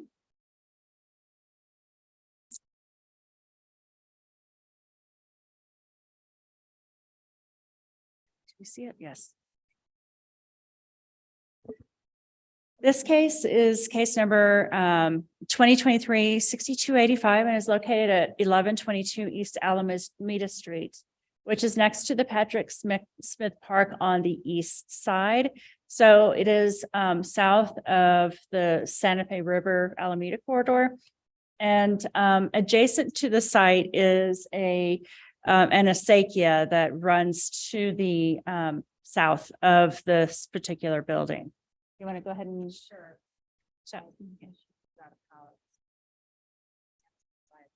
Yeah, just go ahead.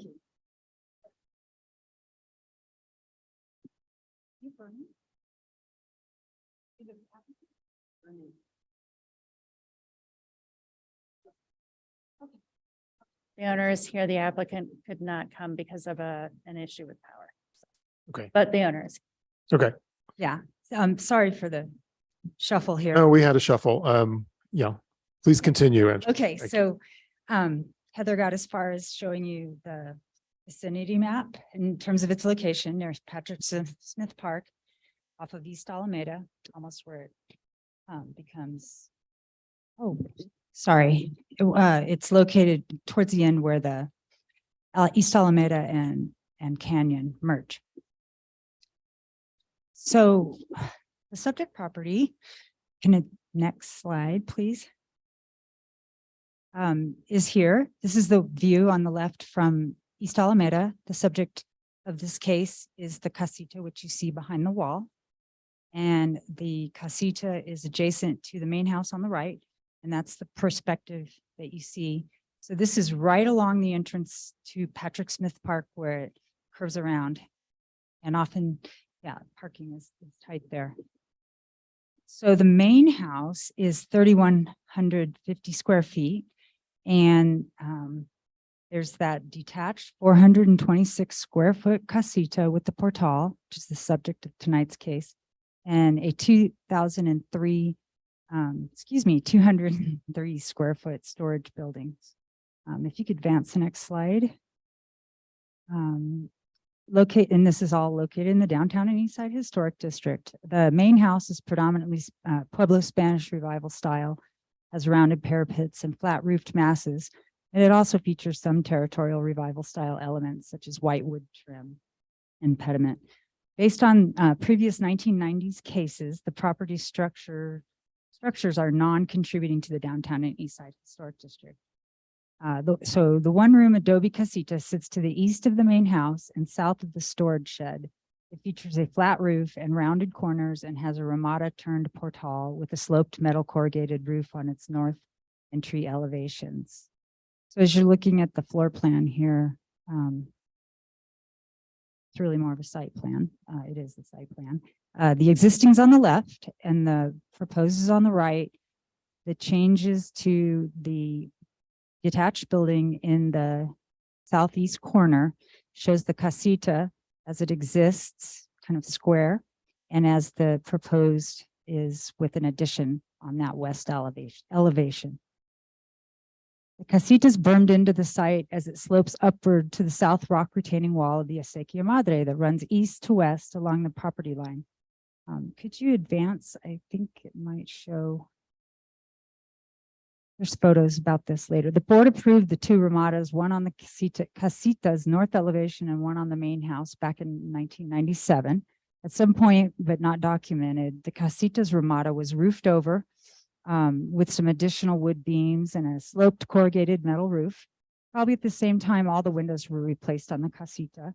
There's no records for this. The casita's ramada, which is now a portal, features a split, well, it's a dual trunk of a tall, mature cottonwood tree that penetrates the middle of the portal's metal roof. The casita sits behind the storage shed to its south and considerably east of the main house. The casita is tucked way back into the lot and not publicly visible. That storage shed sits to the north. Its built date's unknown as well. The side abuts the street entry into the Patrick Smith Park from East Alameda. It features a low riverwalk wall with a 5 to 6 feet stucco yard wall extension on top. It extends and curves from its north to its west elevation. Again, the structures are barely publicly visible behind the tall yard wall and gate. So as mentioned, the subject of this case is the casita. If you could go to the next slide, please. There's no changes proposed to the main house or the storage unit or the wall on the property. So this is the north elevation of the casita. Above is the existing. It's simple, shows one door, one window, and portal as it exists with a slightly sloped roof. And the bottom is the addition that's proposed for, it's about, excuse me, that's the portal. The metal portal is going to be replaced with a flat brown bry roof, and the portal depth is going to be decreased from 12 feet to 6 feet. So it'll be half that depth. The new portal will have a new wood fascia with dentils and new 8x8 white wood columns, squared columns in place of the existing wood posts with wood trim at the base and the top of the existing portal. The existing roof framing will remain, and the new trees will survive the chains remaining in place. I guess those aren't on this elevation. The proposal is to add a 280 square foot room square foot room onto the west elevation. If you could go to the west elevation, I believe that's the next slide. We could go to the west. One more. Thank you. That is where the addition is being proposed, and it will have a flat roof and parapet with white territorial style wood trim at the doors and windows. And the new window will be a pair of 2/2 divided light casements. The existing west portion of the ramada there will be removed when that returns. If you could go to the back to the north elevation, please.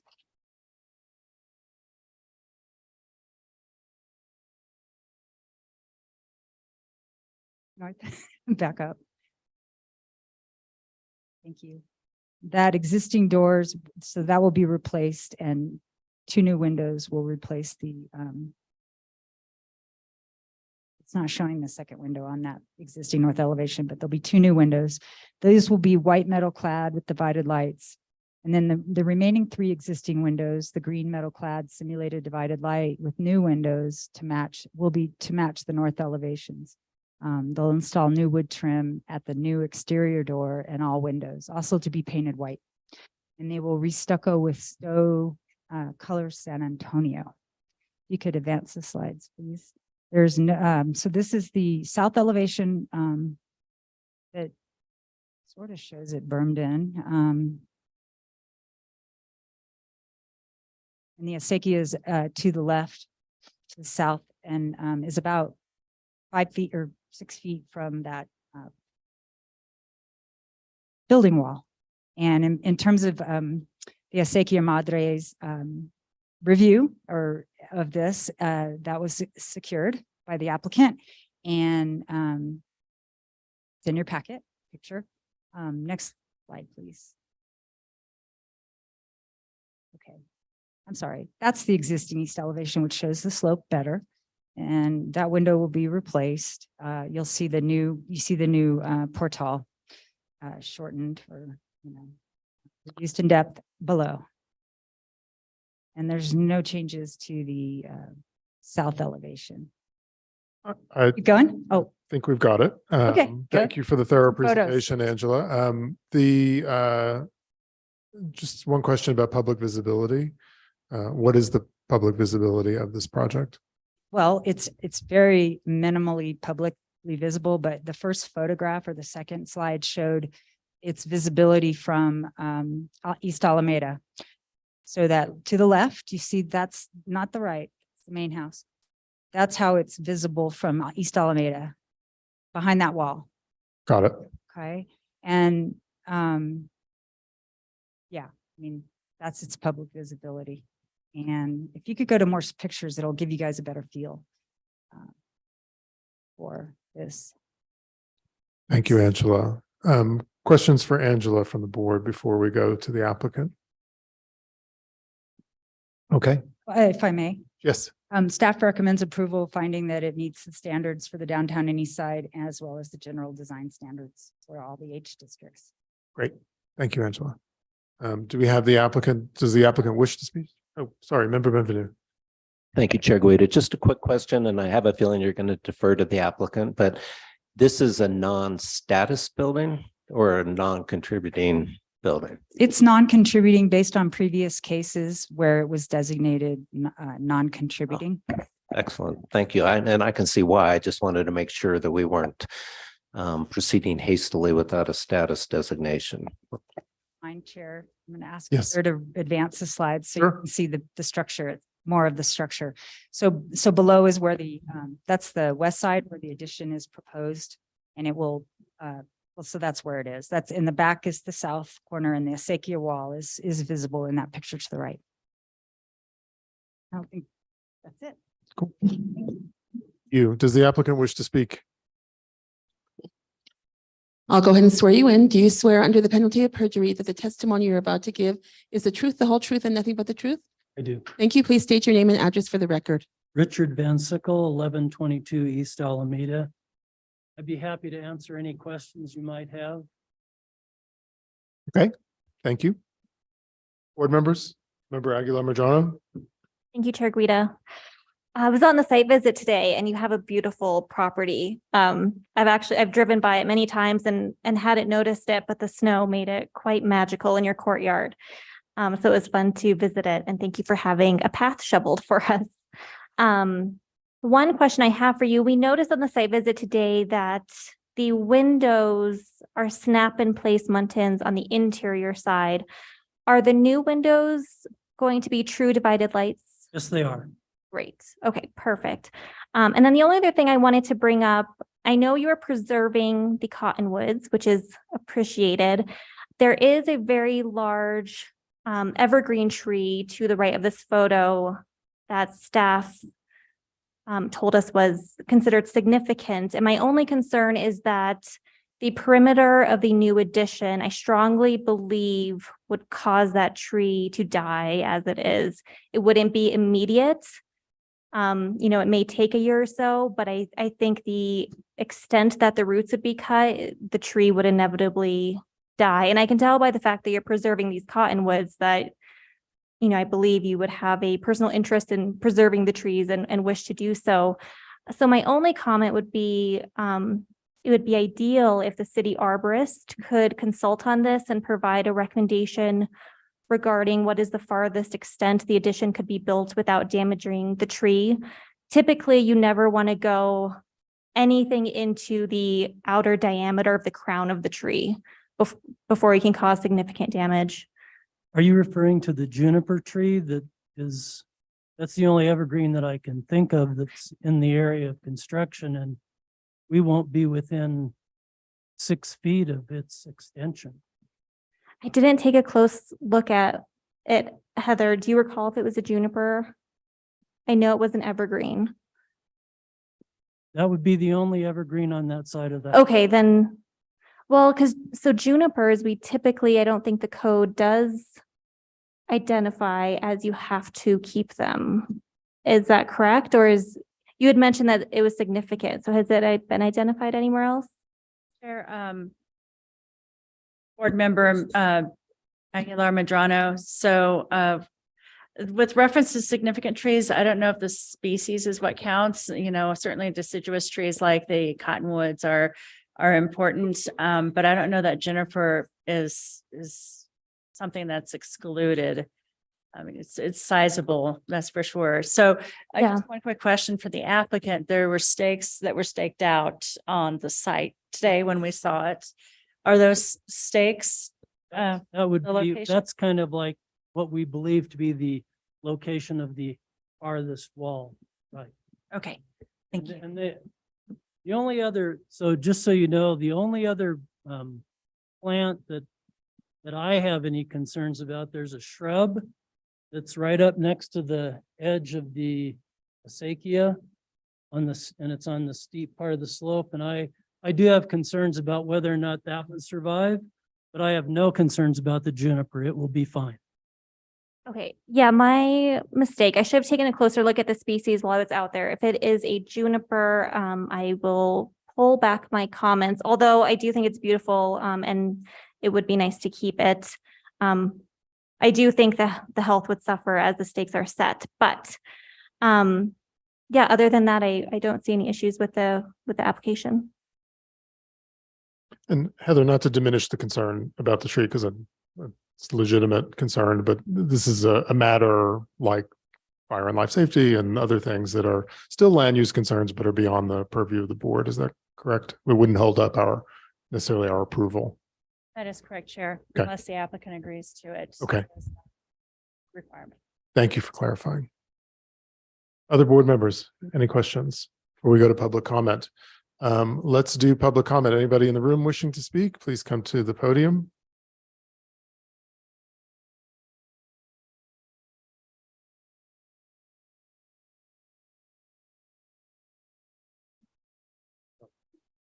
Thank you. This is John Eddy again. I just wanted to say, although I bemoan the loss of the vernacular in this spot, in this part of the streetscape, I do really commend the architect for a beautiful design here. And I think it's going to be a really nice upgrade aesthetically on the streetscape. Thank you very much. Thank you, John. Any members of the public online wishing to speak? Yes, Chair Guida, Stephanie and Bonato would like to speak. Yes, Stephanie. Yes, thank you very much. Stephanie Bonato, PO Box 1601, Santa Fe, New Mexico. I too think it's a really nice project. I think it captures the East Side's streetscape well. And I think it would be an improvement. I just don't, and then maybe the applicant or Heather can answer this, but what facade are we looking at there? Is that west facade that is facing that wall? And that's the one that's going to be most visible. And I just am curious about that, so that when we could look, if we could look at those elevations again, we'd actually know which side is going to be the most visible. Thanks. Thank you, Stephanie. Can we North- see the north elevation. The north elevation. Okay, great. The portal. The portal. Thank you. Board members, a motion, please. Did you want to? Doesn't matter. I'm halfway through, so I'll go ahead. Case number 2022-005463 HDRB and 220. Oh, no. Case number 2023-006285 HDRB, 1122 East Alameda. I move that the project be approved as submitted. Can I have a second, please? Beachside seconds. Melissa, roll call vote, please. Member Aguilar Medrano, Yes. Member Beachside, Yes. Member Bienvenue. Yes. The motion has been approved. Thank you. Good luck with your project. Okay, final case of the night. This is 350 Hillside Avenue, downtown in East Side Historic District. Heather, this is your case. Yes, Chair, just one moment. Sure. I pull up the PowerPoint.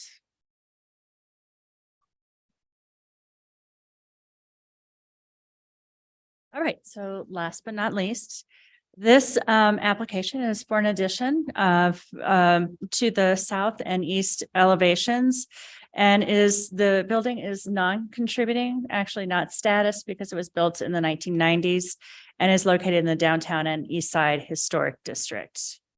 The site is located off of Hillside a little bit. There's a long drive that serves about 3 or 4 buildings, if I recall correctly.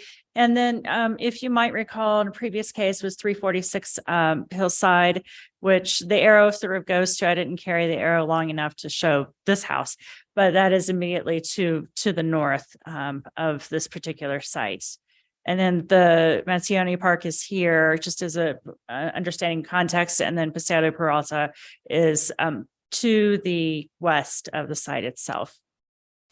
So as this house was built in the 1990s, it does not have a contributing status. The windows on the house were replaced in 2020, and the one-story addition will match the existing parapet height. And it will be serving as an accessory dwelling unit. The site plan illustrates here, the driveway is located to the east of the house. This is the main entryway and garage into the house. And as we conducted the site visit today, walking from the pedestrian gate to the south is where this addition will be located. It's 755 square feet, and there will be no internal cross access on this addition. And there will be an entrance portal on the north elevation as it faces towards the shared drive. This is the location of the addition, which is the southeast corner of the house. So it will be sort of attached in an L shape to this elevation on the right-hand side. The elevations illustrate the parapet heights as well as the architectural design. Divided light windows are proposed, which is consistent with downtown and east side design standards, as well as the openings have been set off.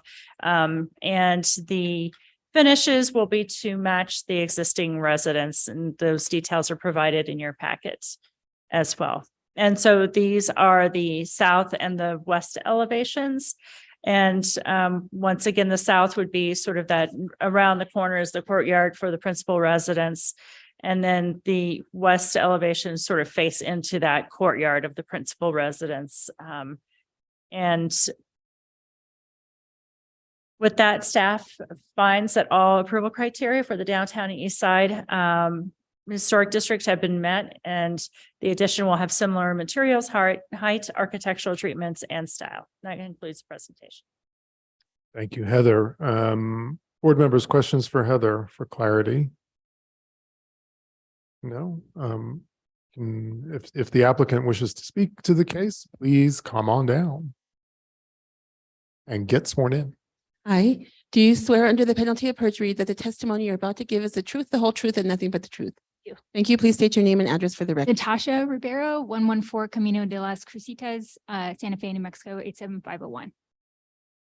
I just want to thank the board for your time, and thank you so much, Heather, for your efforts on this project. I'm just here to answer questions. Thank you, Natasha. Board members, questions for the applicant? Member Bienvenue. Thank you, Chair Guida. Just a couple questions. It's very simple and nice project. I wasn't clear on what the materials were for the portal. It's to match the existing portal, so just wood frame construction. Okay. And you can see, I'm not sure if it's in the presentation, there should be photos, the primary entrance. Yep.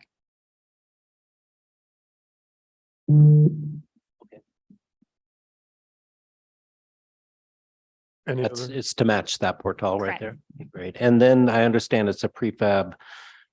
Maybe that's not the right word, but it's a prefabricated building. But do you intend, I believe you do intend, but just to confirm that the corners will be rounded, consistent Correct. with the corners on the main house? Correct. Yep. Okay, great. So yes, Thanks. and it is a prefabricated system. And what about the windows? Will they be inset from the exterior? Yes, they'll be recessed by 2 to 3 inches. Thank you. Any other questions from the board? We will take it to public comment. Any members of the public in the room wishing to speak? Any members of the public online wishing to speak? No, Chair. Okay. That comes back to the board then for a motion. Member Aguilar Medrano. Thank you, Chair Guida. In case number 2022006287 HDRB at 350 Hillside Avenue, I move to approve the application as submitted, just with the conditions that the radius of the corners will match the existing residence, as the applicant stated, and that the windows will have a recess of 2 to 3 inches to also match the existing residence. Member Benvedu.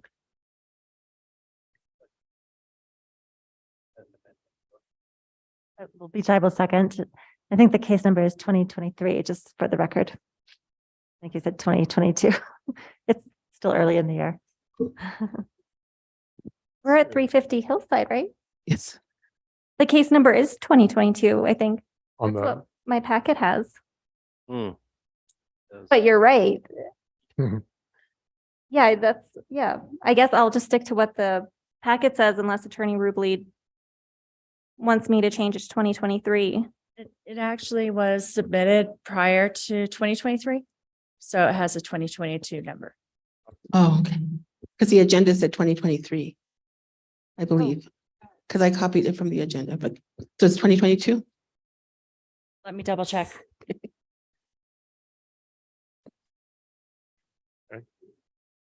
So we have a motion, we have a second. Would Member Benvedu, were there additional comments? Thank you, Chair Guida. Yes, I just asked for another friendly amendment that the portal be made of wood, similar to the treatment of the existing portal. Accepted as friendly. Seconder of the motion, do you agree to that too? Yes, I do. Okay, thank you. Let's do a roll call vote, please. Member Aguilar Medrano, Yes. Member Beachside, Yes. Member Bienvenue. Yes. The motion has been approved. Thank you. Good luck with your project. Okay.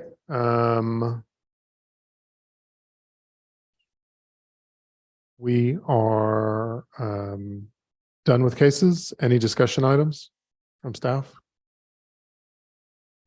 I just have one announcement and the computer's taking a very long time. So I was trying to get the answer to that question, but one announcement as to tomorrow, the city is closed until 10 p.m. There's going to be a delay, I guess, because of the roadway condition of roadways.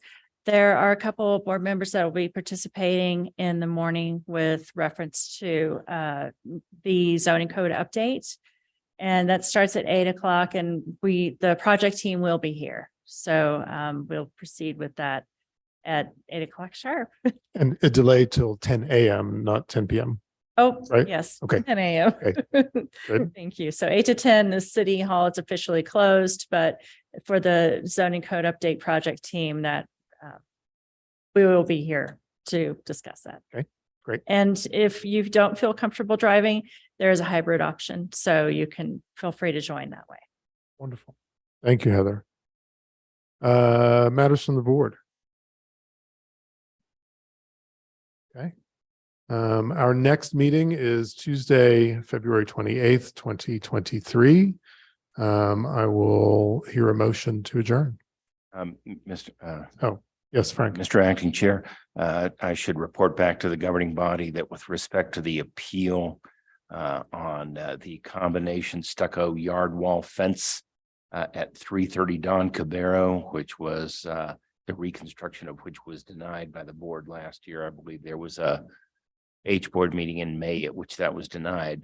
The governing body overturned the Historic District Review Board and approved the reconstruction of the Latia topper on the stucco yard wall at that location. That's in the Don Gaspar area historic district. And that took place at the governing body meeting on January 25th, 2023. Thank you for the update. Motion to adjourn, please. Just one thing. Oh, sorry. For the record, it is 2023. My apologies. For the last case. For the last case, 350 Hillsides, 2023-6287. Okay. My apologies. No worries. Each side moves to adjourn. Aguilar Madrona seconds. Roll call vote, please. Member Aguilar Medrano, Yes. Member Beachside, Yes. Member Bienvenu. Yes. Motion has been approved. Wonderful. Thank you, board members. Thank you, public. Thank you, staff.